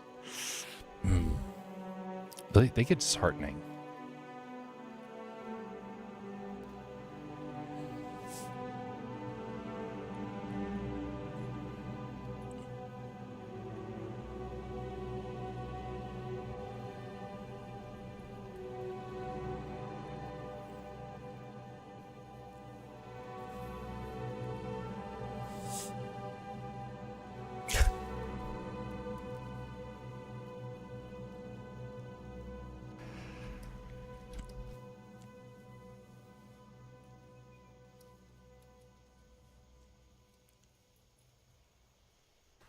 Until the actual Breath of Edits shows up, who knows? It could be that you both are indeed the imposters.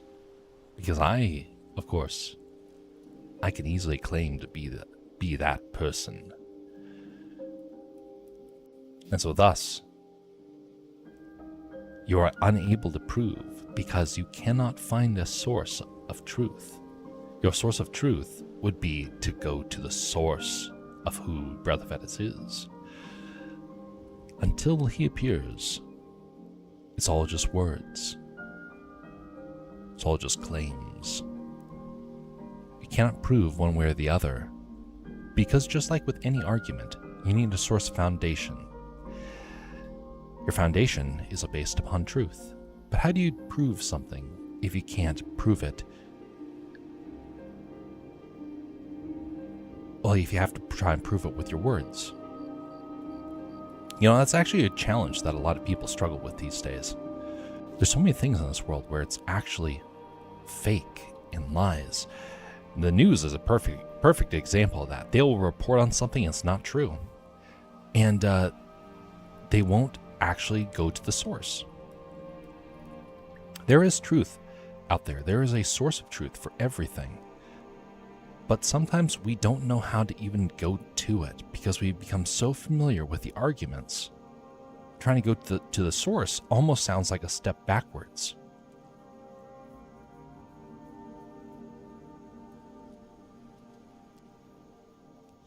That's why the source is so important.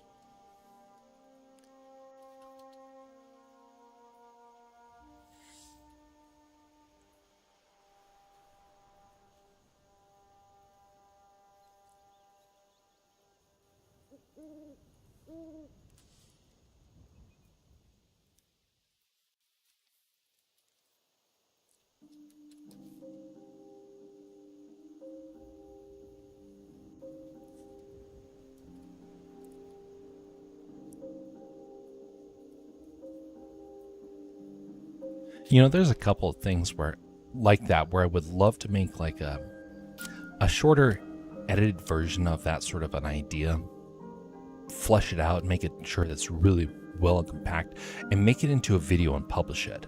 I would love to do that, but the amount of effort it would take to do that would be astronomical.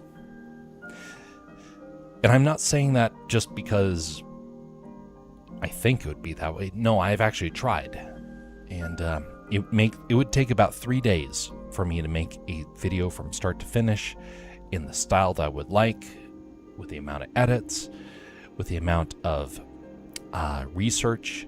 About 3 days per video. I don't have 3 days per video that I can do. I got too many other projects to do. There was a guy a couple years back that offered to try and help me make that, and it never actually panned out. He ended up leaving the channel a while back, and so we never got a chance to really try and pull that off. And honestly, I'm kind of glad that it didn't happen. Not because I didn't want it to happen, but I was worried for the guy. He was stretching himself thin, and that has actually happened a couple of times where people have come up and said, hey, I want to be able to try and make this. But the thing is that every single time there's something that's going on else in their life, and it becomes a problem. And I would feel incredibly guilty if I'd gone through with the business deal sort of idea. It's easier when somebody else says, hey, I got a plan I want you to try and do a commission for. It's harder when you are the source of that person's plan. And then it starts to get thwarted, and then you're like, oh, dang, what have I done to this person? I've put them on a path that is sabotaging them. And by the way, I learned that the hard way, because I pushed someone down a path that they ended up following, and they ended up not doing so well. And I regretted it because I realized it was my dream, it was my ideals, and he tried following it through, and it didn't go so well.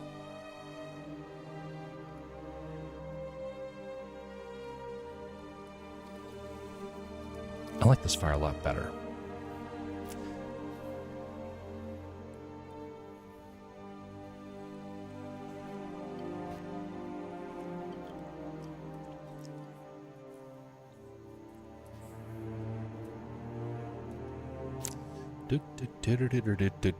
Okay, let's see here.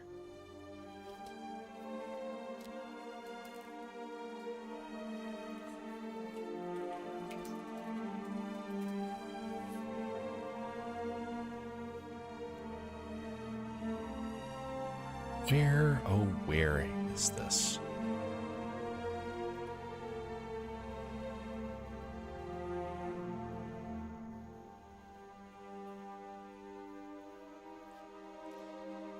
All right. So here we go. Here's a test for you guys. Which one of these is the official Breath of Edits YouTube channel? This is the real question. Because how can you be able to say you're Breath of Edits if you can't just immediately pick out your channel among the list of the Breath of Edits YouTube channels out there?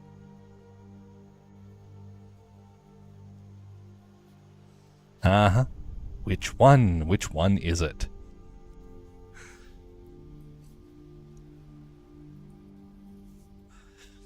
Link yours, and then we will know.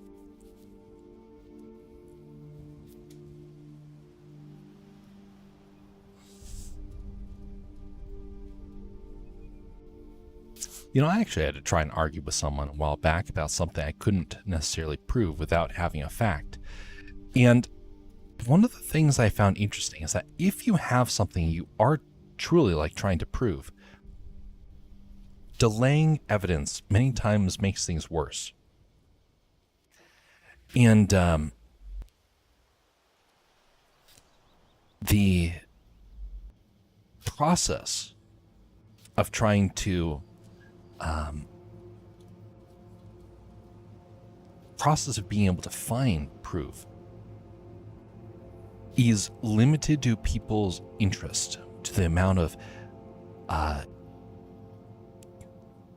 really to the amount of patience that they have for a subject. Many times people love the argument, but then when it comes to the actual proof, people get bored.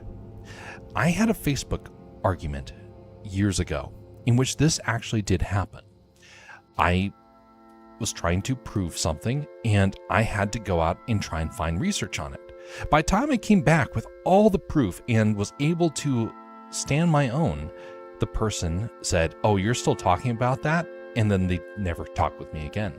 Now, in a way, you could say that they proved my point. They proved that I was correct by quitting like that. But it was also a sign that people have very short attention spans in this world. And if you miss out on the opportunity to speak with someone now, they may not give you a second chance in the future. It still doesn't negate the fact that sometimes you have to be able to do research and to be able to prove yourself over time. It takes stamina, it takes durability. And usually online arguments don't usually favor that sort of mindset.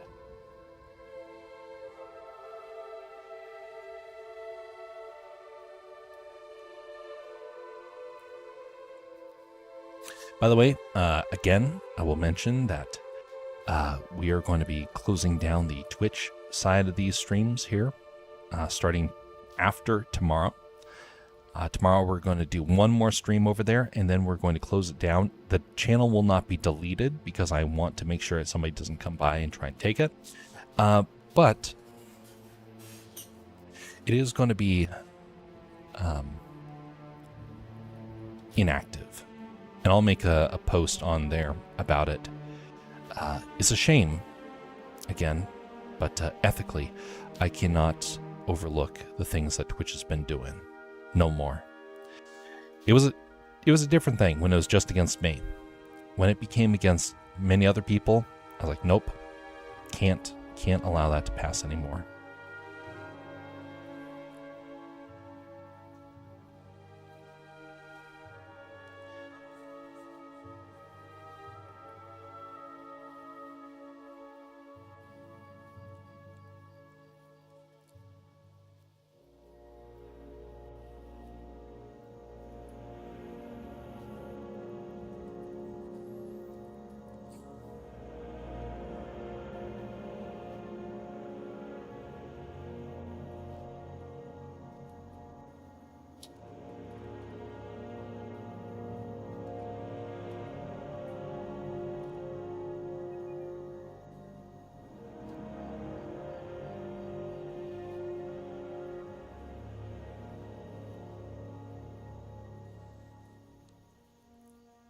I used to be big into debates. And it wasn't until I was in college that I realized that debates don't go anywhere. And the problem of the argument really was that people didn't have the stamina to keep up with it. But there was something else that I learned, and that is sometimes we get scared of what we'll find. And I got a little nervous as well when I had to start proving things and I found things that were not proving my point one way or the other. I thought, dang, did this person just prove me wrong? And it got very discouraging. I thought, how do I go through with this?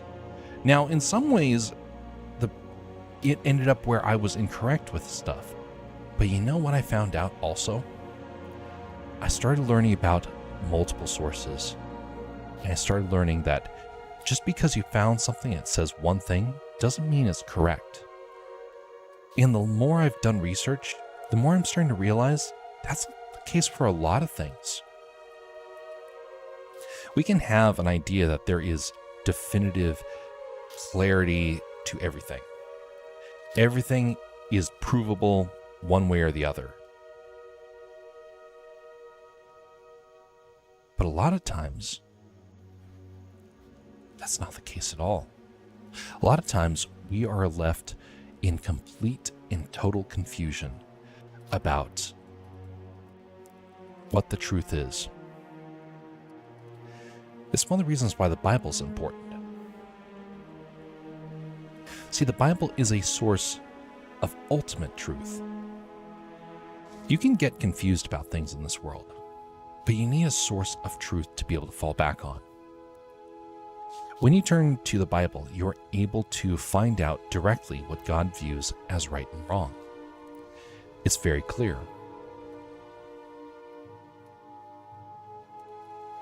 History books will fluctuate. You'll find narratives change based upon whatever is unearthed one day. And it gets to where it can be very frustrating. Like, what? I thought for certain that things were this way, and they don't turn out being that way. And you're like, well, then how can we know any truth? Well, that's why you have to find the source of real truth. And real truth is not something you find in the ground. It's not something you find in a history book or whatnot. It's what you find behind everything, behind how your soul perceives the world around you. That's an important factor.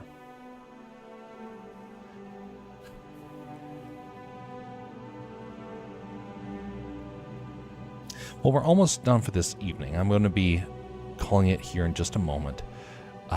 We've gotten a lot of progress for this fire, but I need to rest because I was doing manual labor yesterday, and I am still a bit beat. But either way. What if you disagreed with God's judgment, though? Some people cannot just ignore it. So here is something to think about. Is art considered a manual labor job? Hey, you know what? It could be. I mean, if you're technically building a structure and you're doing artistic carvings in it, yeah. I got so many blisters and my arms were aching when I was trying to do wood carving. Oh, it is hard labor. You start to break out in a sweat, something fierce.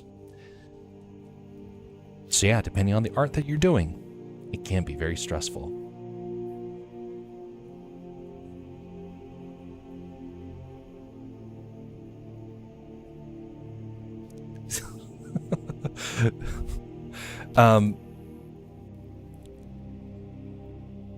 Like digital sculpting, there is some similarity.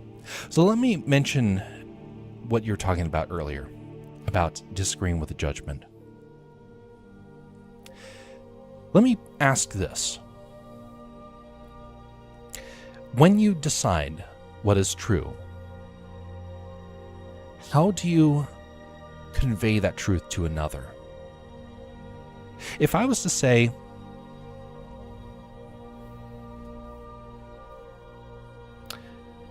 this paper is white, how do I prove this? Well, you can scientifically be able to figure out, oh, this is a shade of white, and it's very clearly like a certain percentage of a combination of colors, and someone else comes along and says, you're wrong, that is a very pale blue. Like, why? You're obviously blind. That's not blue. Look again. there is some blue to this. It's just a little bit. It is, this card right now on your screen is technically blue. What is it now? More white, but it's still bluish. By the way, the reason why is because there's a blue filter to my camera. That's how come it is blue. And I also have a blue light off to the side. What one person sees as white, another person sees as something different. So how do you come, and some other people don't even see white at all. Some people look at that and they don't see anything of clarity. And there's some people that deny to see everything. Like, they see it, but they deny to actually even say what it is. Truth is very subjective, so you have to find a common ground on it. Why is something a certain way? Because the collective decided it is so. But what if you get two collectives that say completely different things? That's a bigger problem. Why is it that we're even using basic rules of communication? Why do we have sentence structures? Why do we have noun, verb, subject? There has to be a rule for it. There has to be a foundation for it. Morality has to have a foundation as well. Otherwise, the world becomes chaos. Why do I not steal from my neighbor? Because it's wrong? Because my neighbor will get angry? Or because it's something God told us not to do?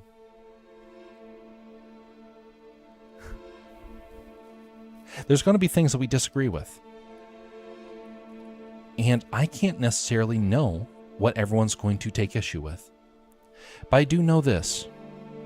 The older I get, the more convinced I am that there is real truth in this world. The more convinced I get that the Bible really is correct when it gives us direction about what's right and wrong. Because in the end, if we just go with human intellect, if we go with human reasoning, we inevitably run into the same problem over and over again. Mankind is fickle, and mankind will choose things that each individual person wants to be true for them. I would like it if I got the chance to build with wood on my property. And my landlord comes along and says, "That's not your property. This is the property of the apartment complex. You're not allowed to build with wood." But I decide that because I'm living here, I obviously have a right to do so. How do you find out the truth? How do you find out what's right and wrong? You have to get someone else to step in to mediate for you. You have to have a judge. Someone who can look at the situation and say, this is right, or that's wrong. In doing so, we have a source of truth. I might not be happy with the realization that I'm not allowed to create a wooden structure on the property. It doesn't make it right any more right or wrong. It means that there is a truth, and I have to learn to adapt to it.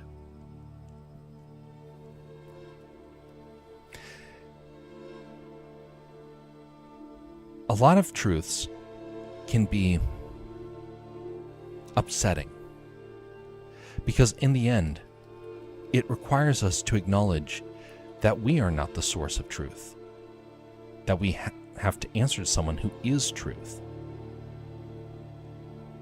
And over time, we will start to appreciate that truth. Now, I don't know when it's going to happen for each person. For me, though, it happened when I was younger, and I had the realization that I wanted it to be one way. And lo and behold, it didn't pan out the way I wanted. And I was left frustrated. I was like, well, wait, why did it not pan out the way that I had thought that was going to take place? Well, what is happening, huh? Uh-huh. The Breath of Edis has finally appeared and now can make his own stand. Of course, he has the same icon as a Perencio, so... Poor Breath of Edits. Or semi-poor Breath of Edits. But anyway, everyone's going to have a different view. And many times you can go back to what is the reason for us to have a certain view, one or the other. You're going to see things in one way, Jersey. I'm going to see things in another. Time will tell which is right and which is wrong. The one thing I can definitely say for a fact is that eventually truth will win out, whatever it is. It's like let's say, for example, you're wondering, you're out in a field, and you see a bird fly by. Someone looks at the bird and says, that bird is migrating. That bird's going to Italy. Someone else looks at the bird and says, no, obviously it's going to Ethiopia. Someone else looks at that bird and says, you all are crazy, it's flying to Greenland. 3 people can look at the exact same thing and make a claim. 1 or 2 of them may actually be true. The bird may be flying to 2 different locations. You don't know until you've tracked it. But not everyone can be true. The only way you can find out truth is by observation over time, and eventually, truth will become apparent. You will get to see truth pan out over time, and then you will know for certain. So why does it matter if we agree on truth now? Because of who it impacts, who gets hurt by it.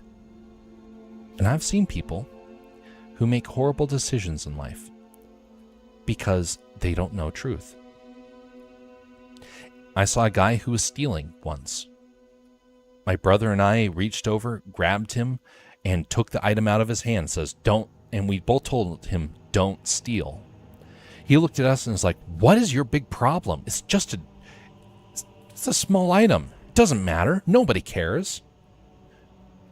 And we're like, it's not about whether or not we care. It's about whether or not it's right.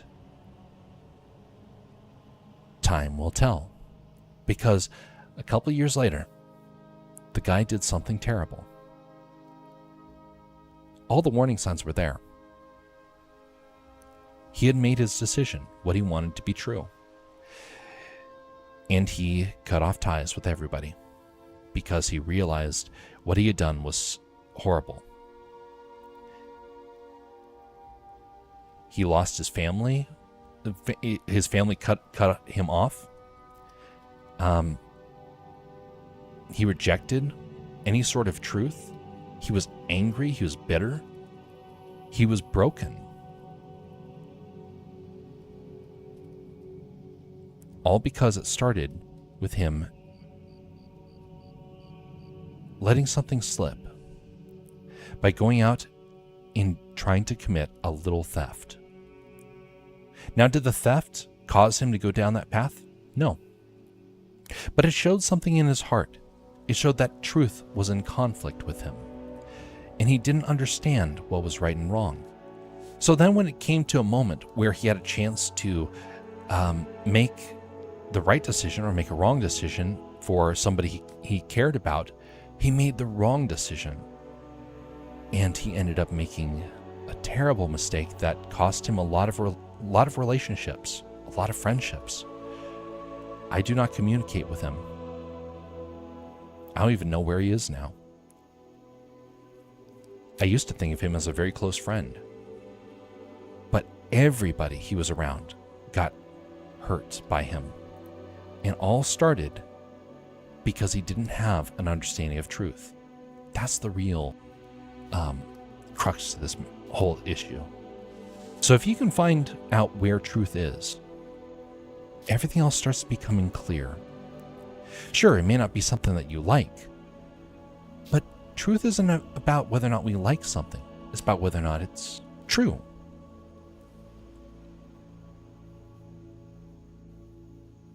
Doesn't seem right for truth to depend on someone's whims, even if someone is the creator or something. So here's a thought. Has someone ever done something that you think that you did not like it? You're like, how could they have done this to me?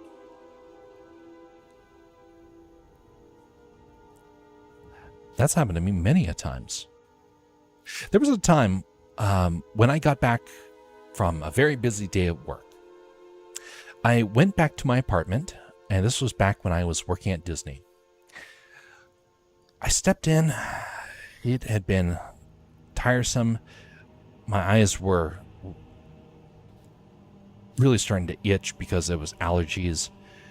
I walk into the bedroom, and I realized my roommate had trashed the place. Trashed the place completely.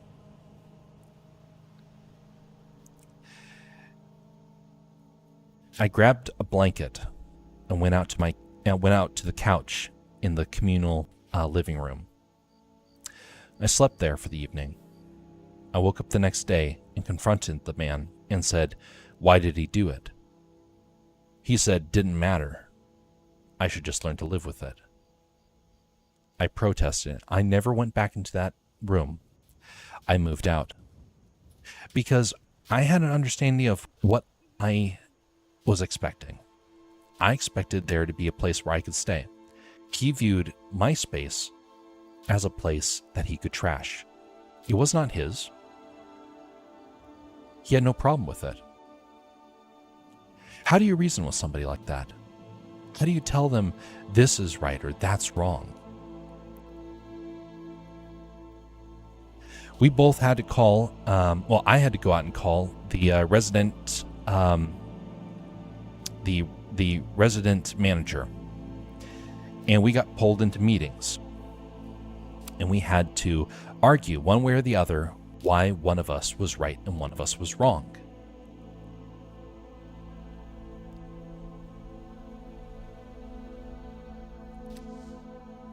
My argument was I don't have a place to sleep. It's my place as well. There should be a line down the middle.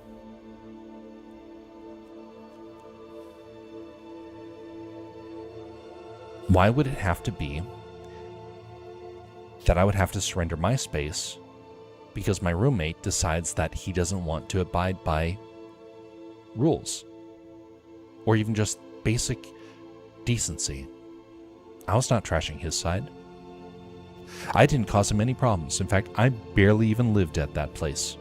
I spent most of my time outside. I only came back to sleep. I carried on conversations with folks all over the place. I wanted to know their stories. I didn't want to be inside. I would go out to the swimming pool every night, just sit in the hot tub and talk to people. They would come by and I would hear their life stories. I'd ask them how they got to work at the place, what was going on, what sort of dreams they had. I'd go back to my apartment just to rest. Until I couldn't. And so, aha, Breath of Edits has indeed proven pranking. Aha. Indeed. You have a lot of accounts there, Breath of Edits. Very nice. But my roommate wanted his truth to be correct. I wanted my truth to be correct. Regional manager said, we don't want to talk about this anymore. So they separated us solely based upon that. And so I got a new roommate who was a nightmare. He was very difficult. Very, very difficult. But you know what? I had a place to sleep. And that was all I needed. Even though the guy was difficult, I could still go back and find rest.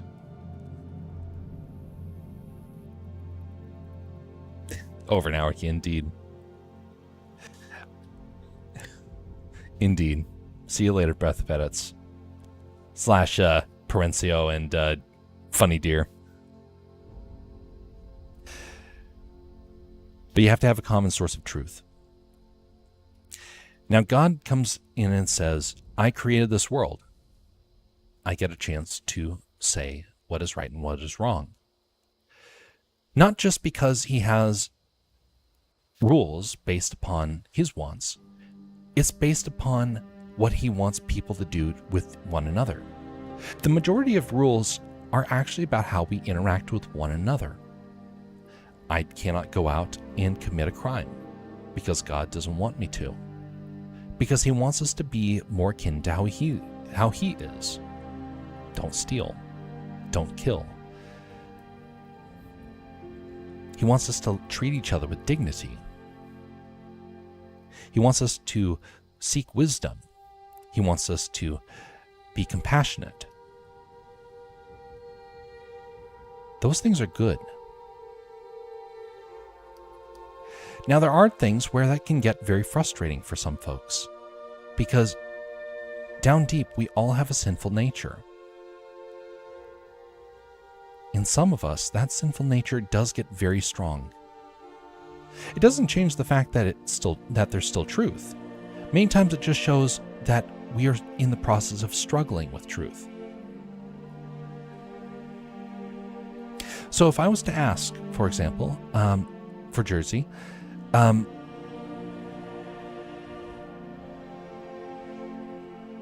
what is one of the things that kind of sets you on edge about it? What are some of the things you're like, I find this very difficult to live with, or I find this very difficult to follow? Because, by the way, there are many areas that Christians throughout the world have struggled with over the years, throughout the millennia. So it's nothing new. I can completely understand some of the challenges. I myself have challenges. Doesn't mean I don't strive. It just means that some things are harder to break than others.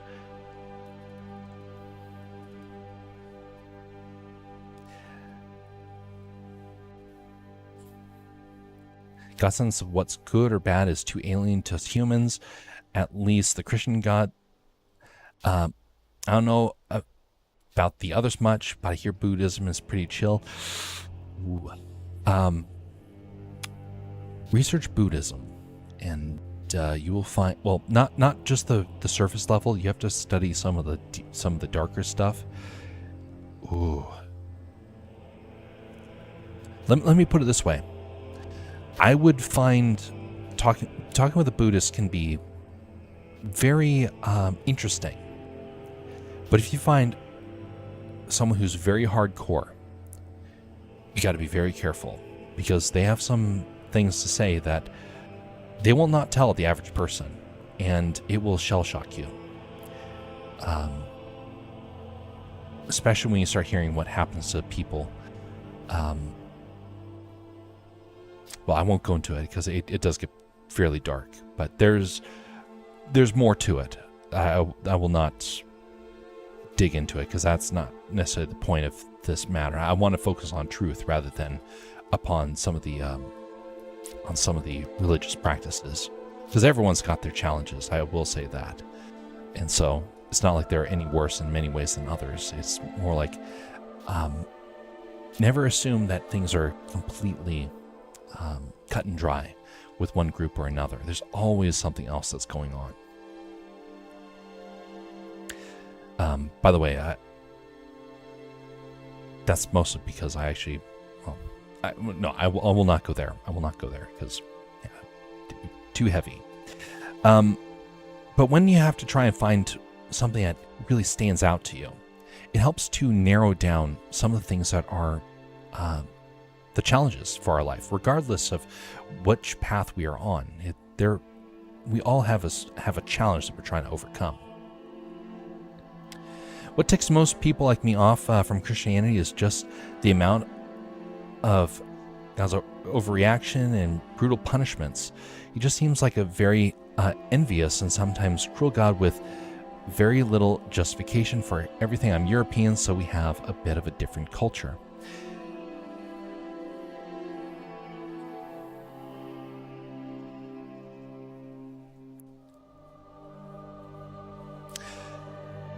Did you know that every religion in the world has hell?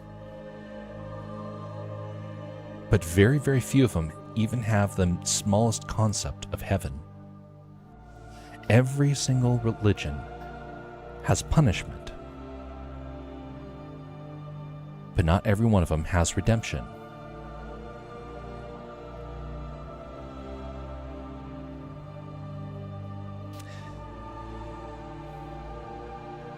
If you're married to someone and that person ended up leaving you and took everything with them and married someone else, you would be very jealous. Very, very jealous. That in many ways is what happened for God. When God looked at his creation, he made it to be something he could delight in, something he could be able to care for, a people that would look to him as a father. Then the devil came along and said, I want to destroy everything. The devil wasn't necessarily, the devil was is a bitter, evil creature. And he looked at God's character and knew that mankind, if they rebelled, would be punished.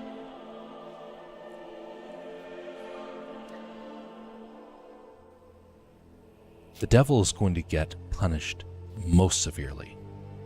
That's something the Bible has warned, and the devil knows it's coming. But rather than try and repent or change, he doubled down. He's like, no, I want to make sure mankind suffers. Because in the end, he wants the creation to be destroyed. God's been trying to save the creation. When you see things in the Old Testament, for example, where there are entire people groups that were destroyed, what we forget is that many of them had immense sins that were going on.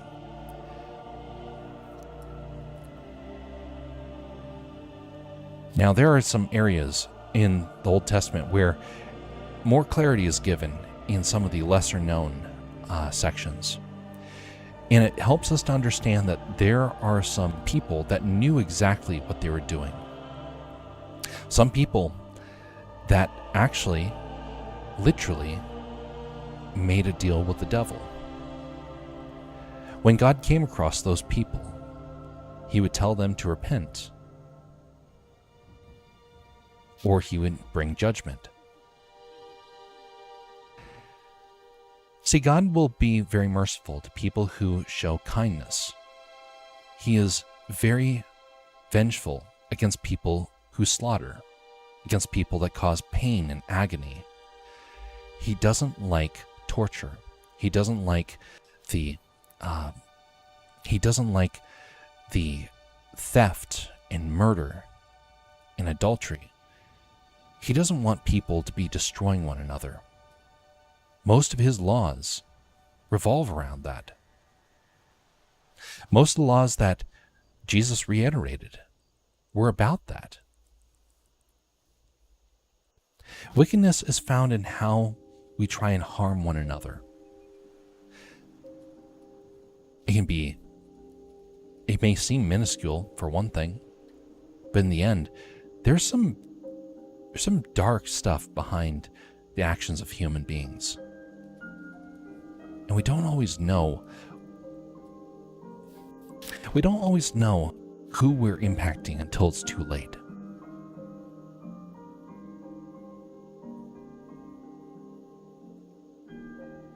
feel like most Christians stick with Christianity just because they are scared of hell.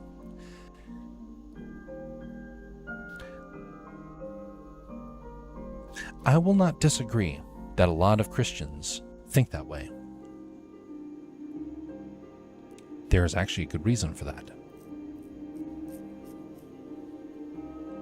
If you were to go up to an old man who is carrying with him a giant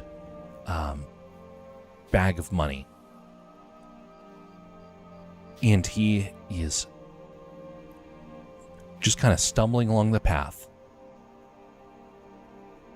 and you think, you know what? That guy doesn't need it.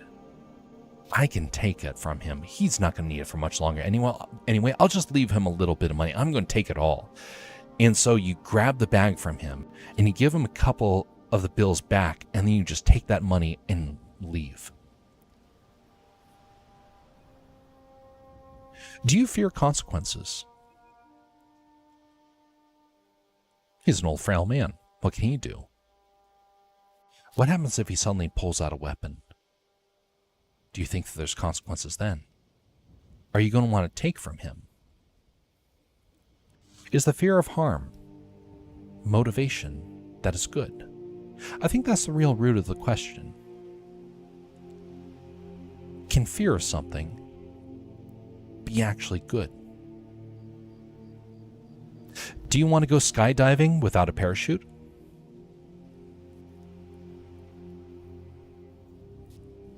Are you going to try and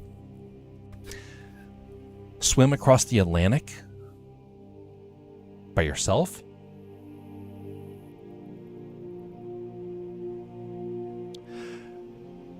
Are you going to go into a pit full of snakes just so you can experience it? Fear is everywhere. Fear is not a bad thing. Fear many times keeps us from getting hurt. Fear keeps us from taking a bad path. Fear keeps us from doing something evil.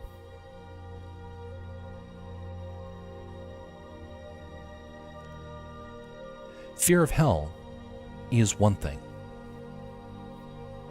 What the Bible tells us instead is we need to fear God, because He is the one who is in charge. Hell has no dominion over you. God has dominion.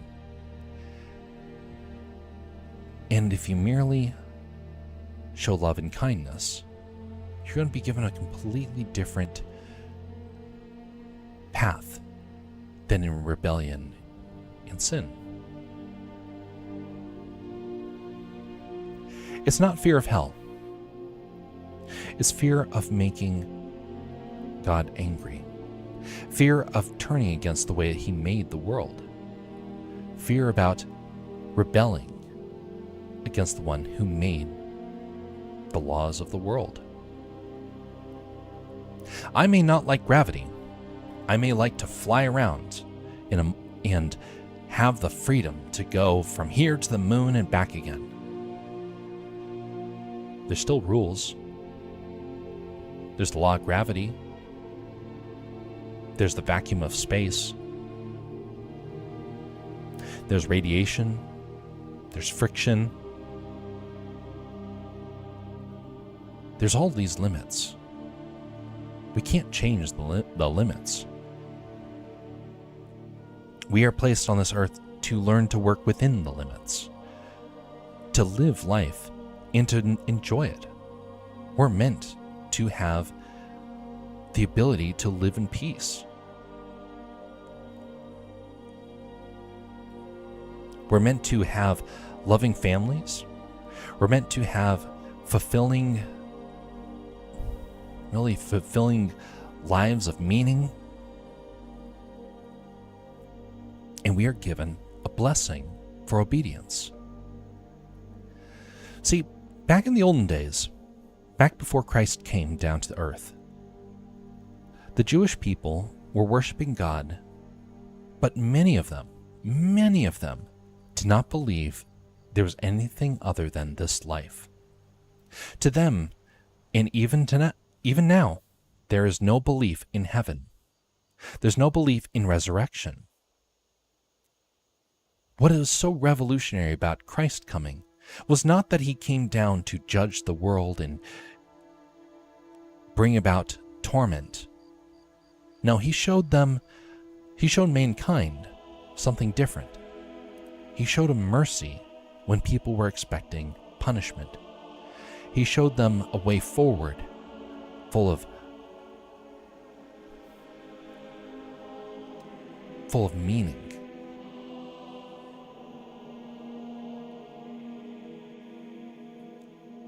There's a lot of people in this world, and I'm guessing most of the people that you'll probably come across in this world, if they are openly, I don't know the people you've met in your journeys, Jersey, but there was a woman that I had as a teacher back in college.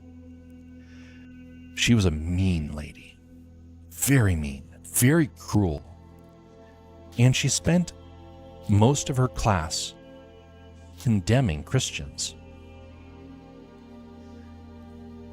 She got very angry at me because I came to the defense of the Bible. She lashed out at me and got furious. I had to learn the process of standing up for my faith under fire. And, it wasn't easy. It wasn't easy because I had to deal with madness in many ways, and then I got that thrown on top of it. As among a bunch of people are causing all sorts of problems, and then she just came into the mix and made things worse. She was angry. She hated everyone. She was harsh to her students. Honestly, she probably would have ended up in a lawsuit if it was to happen today. But she was able to get away scot-free at the time because no one knew what to do about it. But she kept causing problems. She kept saying about how terrible and evil the Bible was. Usually, something like that is because when you come across somebody who's that angry, there's usually a reason for it. And it's usually that something terrible happened to them. And they became enraged. They became embittered. Now, I don't know if that's the case for everyone, but I do know that I've come across it face to face. And I feel sorry for such people. Because many times, they're making the problem worse with their anger. But those people will many times go out and say about how terrible and how evil things are in the Bible, when there is really reasonable explanations for all of it. But it takes time, it takes effort, it takes study. And some of the most angry people don't have the time for that. Or many times they made their decision, and anything that challenges that is infuriating to them.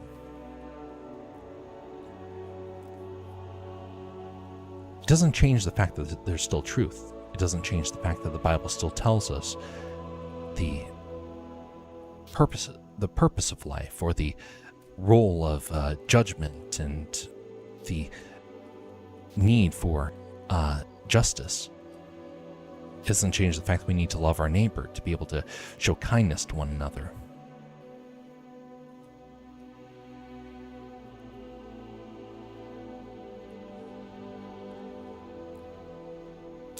I dropped Christianity pretty recently when I was about 13.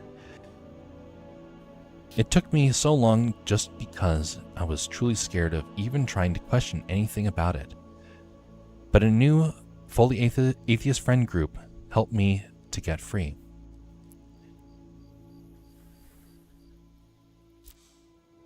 So I got a question for you.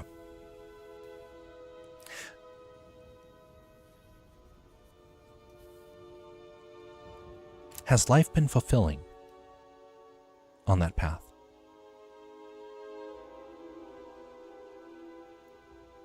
Have you found clarity, or have you found more confusion? Now, one thing you will not hear a whole lot of people say is I do believe there are a lot of bad churches in this world. A lot of churches that really don't give good clarity to truth. A lot of them have become very worldly.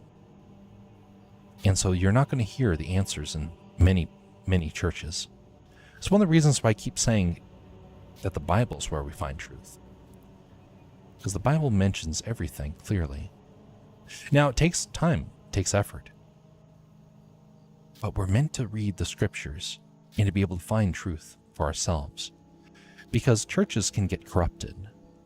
Teachers can make mistakes.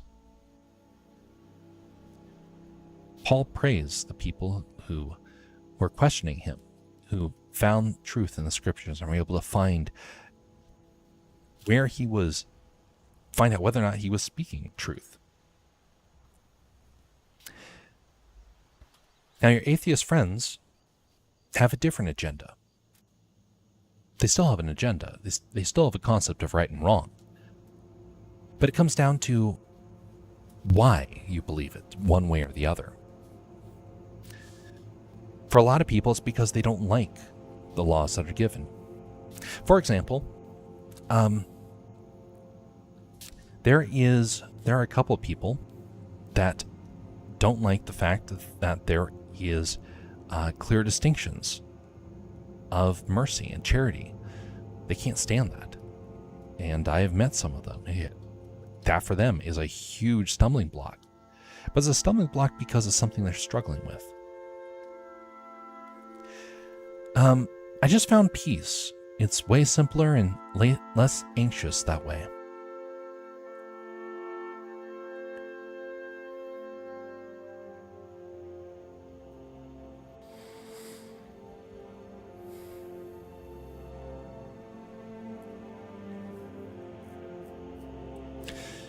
It's kind of interesting you mentioned about this because I was actually writing about this just earlier today.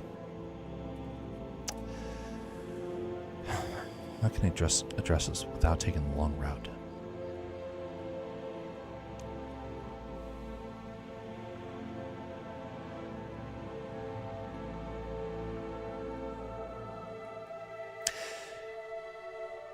When you find life being simpler,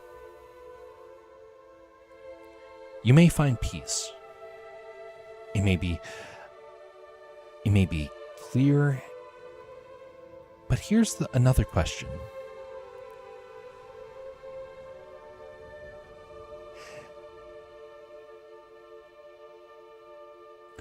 In your search for clarity, now, how do you find truth? How do you find out how you're supposed to live?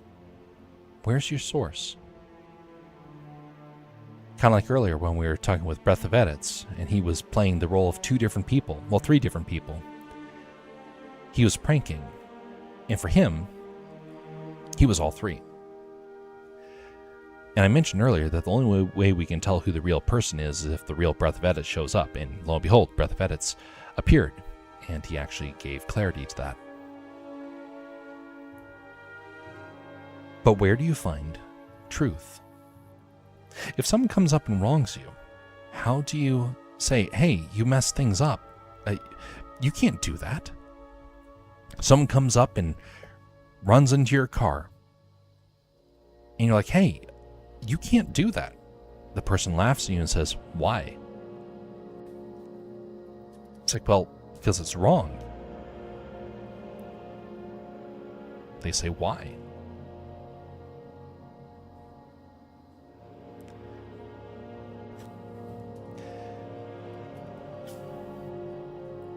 There's a lot of churches in Europe, because I've been there.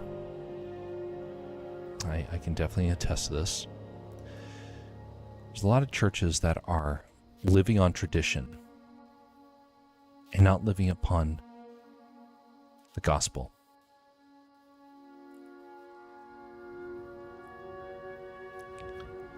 It's actually a very, very big problem.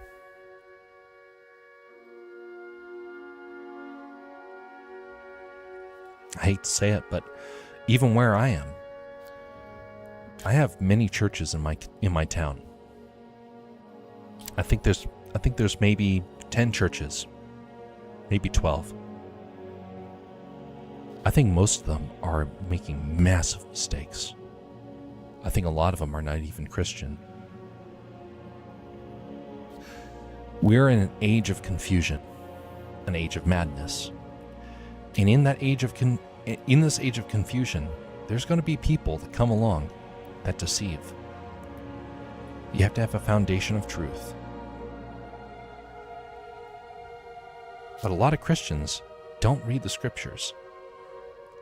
So when they start to mention what's right and wrong, they themselves are struggling because they don't even know.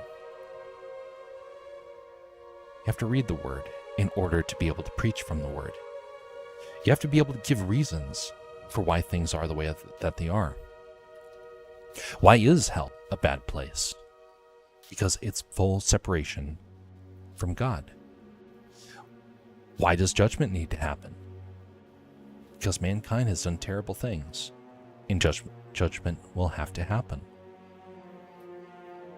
Well, what exists for people that are kind and obedient, faithful?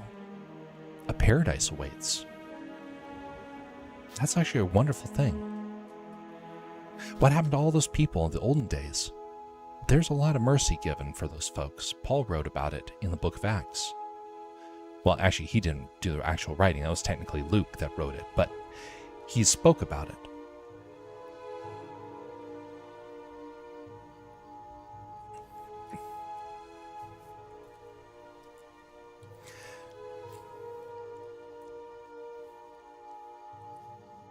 One thing to remember in your journey of life, there are many charlatans out there.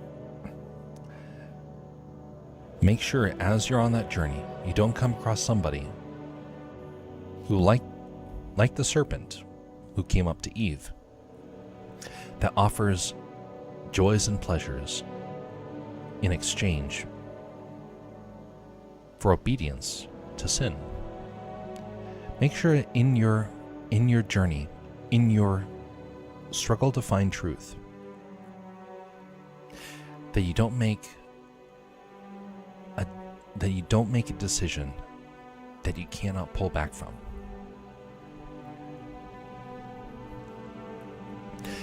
And I'm not saying that in the sense of that, oh, be afraid of making a mistake. No, there's enough fear out there, as you mentioned. I want you to live in the full honor that you can, in the role that you have the ability to play. There's a man that I know from China. I said something to him that I really did not think about before I just came out and said it. This was a wicked man. He was doing all sorts of terrible things, but he was a man of peace, ironically. He was a very sinful man, but he was a very kind fella as well. He was an oddity in many ways. He was trying to live a sexually liberated life. He had no problem lying to people. He had no problem trying to tear others down. Him and I had many conversations about what was truth and what was not. Why there was a need for a savior and why there wasn't a need for sin in his life. You know what? It came to the end where he was starting to leave, and it was the last time I would see him. And he came up and gave him a handshake and said, "I've really enjoyed all these conversations." And I shook his hand, and I don't know why I said it at the time, but it just came out of my mouth. I said, I hope you have success out there. You're a good man. He looked at me and he shook his head. You know me. I'm not a good man.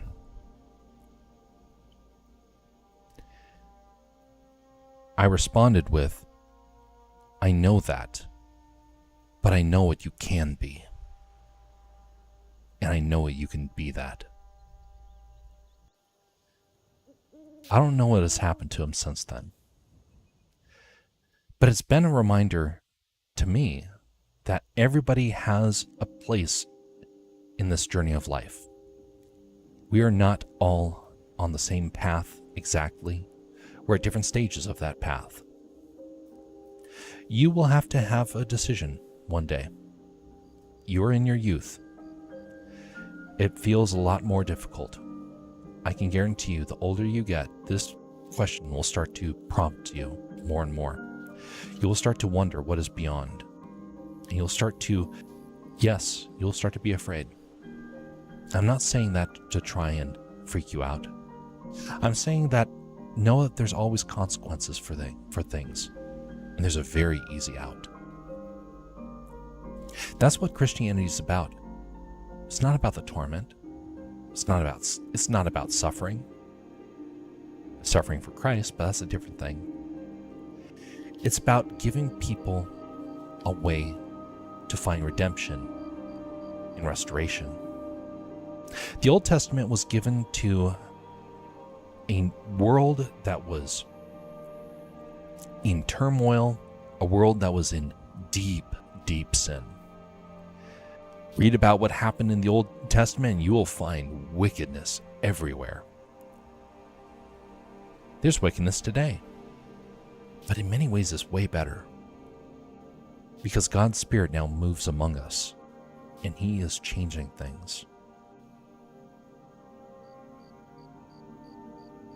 Pray for clarity. And at least for me, it was not long before God answered. In fact, that was actually something that I read earlier today. It was actually the fact that when people call out, God is quick to answer. Now, it doesn't always happen the same way. And for some people, it seems like you're asking for a long time. For other people, it's instantaneous. I believe that there is really clarity that does get given for people that truly are seeking truth. You'll have to find the path, though. I can only point a way, but it's up to you to decide whether or not you'll follow it.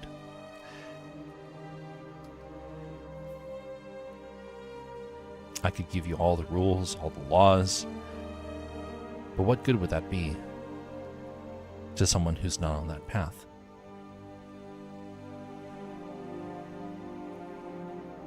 I don't want people to live in sin. I don't want to live in sin. It doesn't change the fact we're in a world of sin.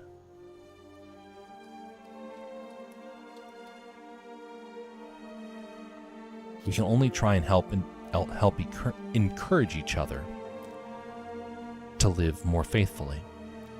But that's for Christians to tell other Christians. You're not there yet. I hope one day you're there.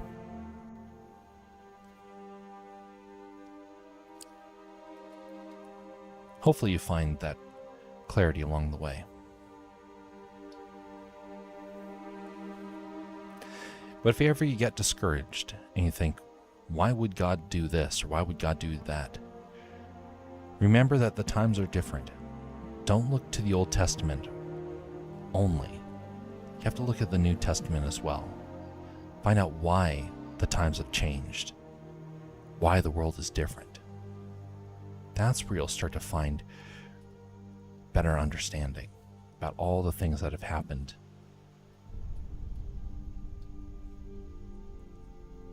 Evil will still persist in this world. We can't change that. but we can make sure that we are on the path to paradise, into a fulfillment and a meaningful life.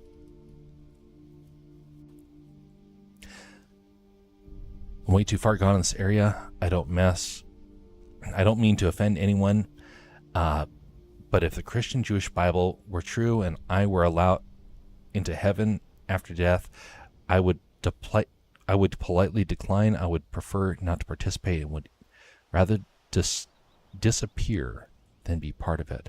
I respect your faith and hopes. I'm a big fan of Alex O'Connor's work. He's a scholar, philosopher, specialized in religious topics. It's a very nice video of him talking about two Christian scholars, and the talk is very respectful and calm, touching some very sensitive topics in the Bible, with no true winner at the end. But maybe if you watch it, someday you could understand what me and some atheists are coming from. It's the video. It sums up most, I guess. I'm gonna keep that pulled up. All right, 2 hours and 45 minutes. I'll be sure to watch that.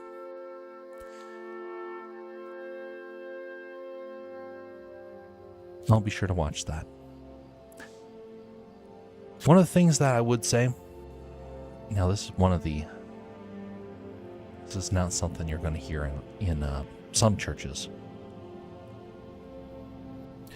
Mostly because there are different denominations, and some people, I believe, in very different sort of routes.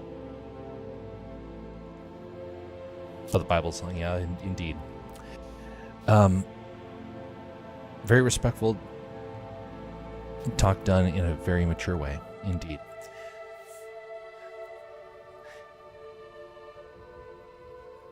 There's no such thing as too far gone.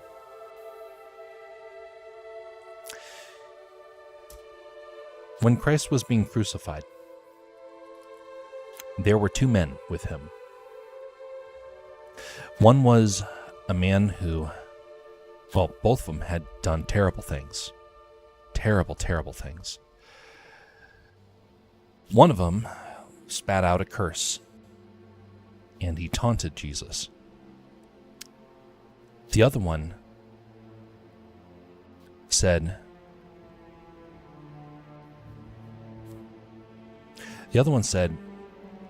we are here on account of our sins, but he is not. He rebuked the other man. And Christ said, today you'll be with me in paradise. Two men, two very different destinations.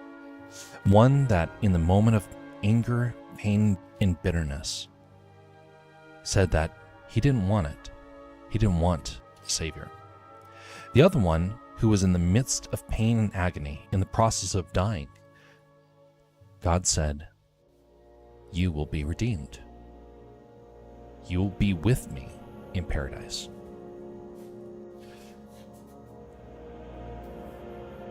There's no such thing as too far gone.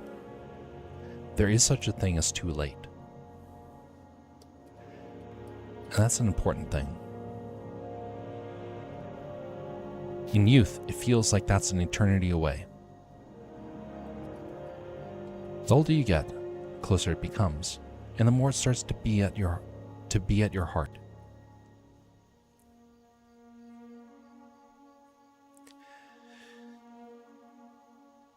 The Bible does cause a lot of frustrations for people.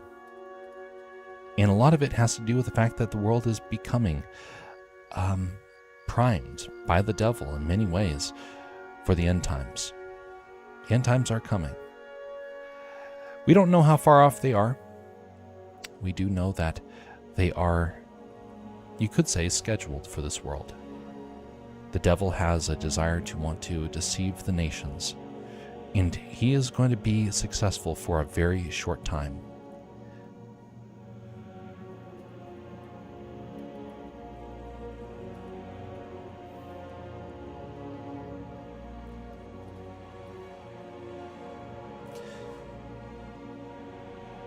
My teacher, when I was at college, the one that caused all the problems, she was one of those people that was angry. Turns out that her father had abandoned her, or something like that. I didn't fully understand. So her anger wasn't necessarily with God first. It was actually with her father. And in her anger, she lashed out at God, which she also said was not real, which is kind of funny because if God wasn't real, why was she so angry? It was interesting to see. I never quite understood the full story that she had, but I did see the fallout. She was a miserable woman.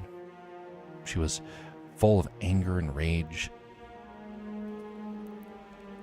I felt very sorry for her. But she chose many, many bad paths. One of them was to let her bitterness control her.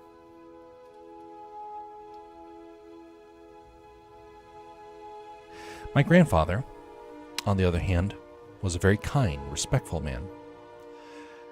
He was a staunch atheist. He was a staunch atheist for a long time. He went through all the way to his deathbed in bitterness. He lost his mind for a short time. And he was broken down physically very badly. He snapped out of it for a short time, and his heart was changed. And you know what? I believe I'll see him again one day. Because in the very end, his heart was transformed. But here was the thing. He spent an entire life in doubt and frustration. He had to try and navigate life without any clear understanding.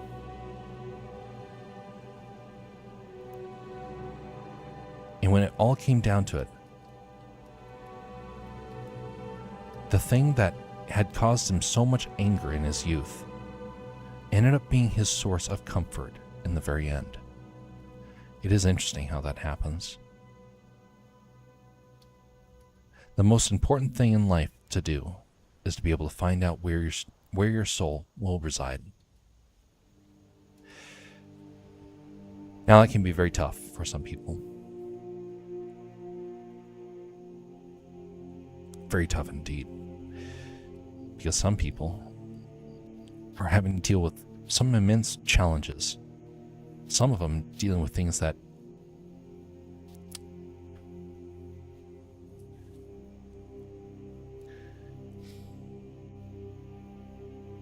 some vices. I can speak to that. Vices are a big, big problem in this world. Everyone struggles with them. But there is still redemption for such things. I gotta go soon. My learning how to draw time ends in a few minutes. Have a good night. Same to you, Jersey. Thanks for stopping by. Evie. Have a good day. We'll see you next time, whenever that is. We are at the 3-hour marker, so not even 3 hours. Whoa, way longer than that. 3:15. Okay, so that's way later than I was planning on. So we are going to be ending it there anyway. I feel like I need to do.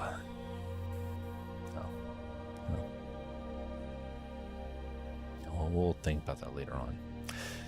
There is a story that actually kind of goes over this issue, and that is going to be coming out very soon.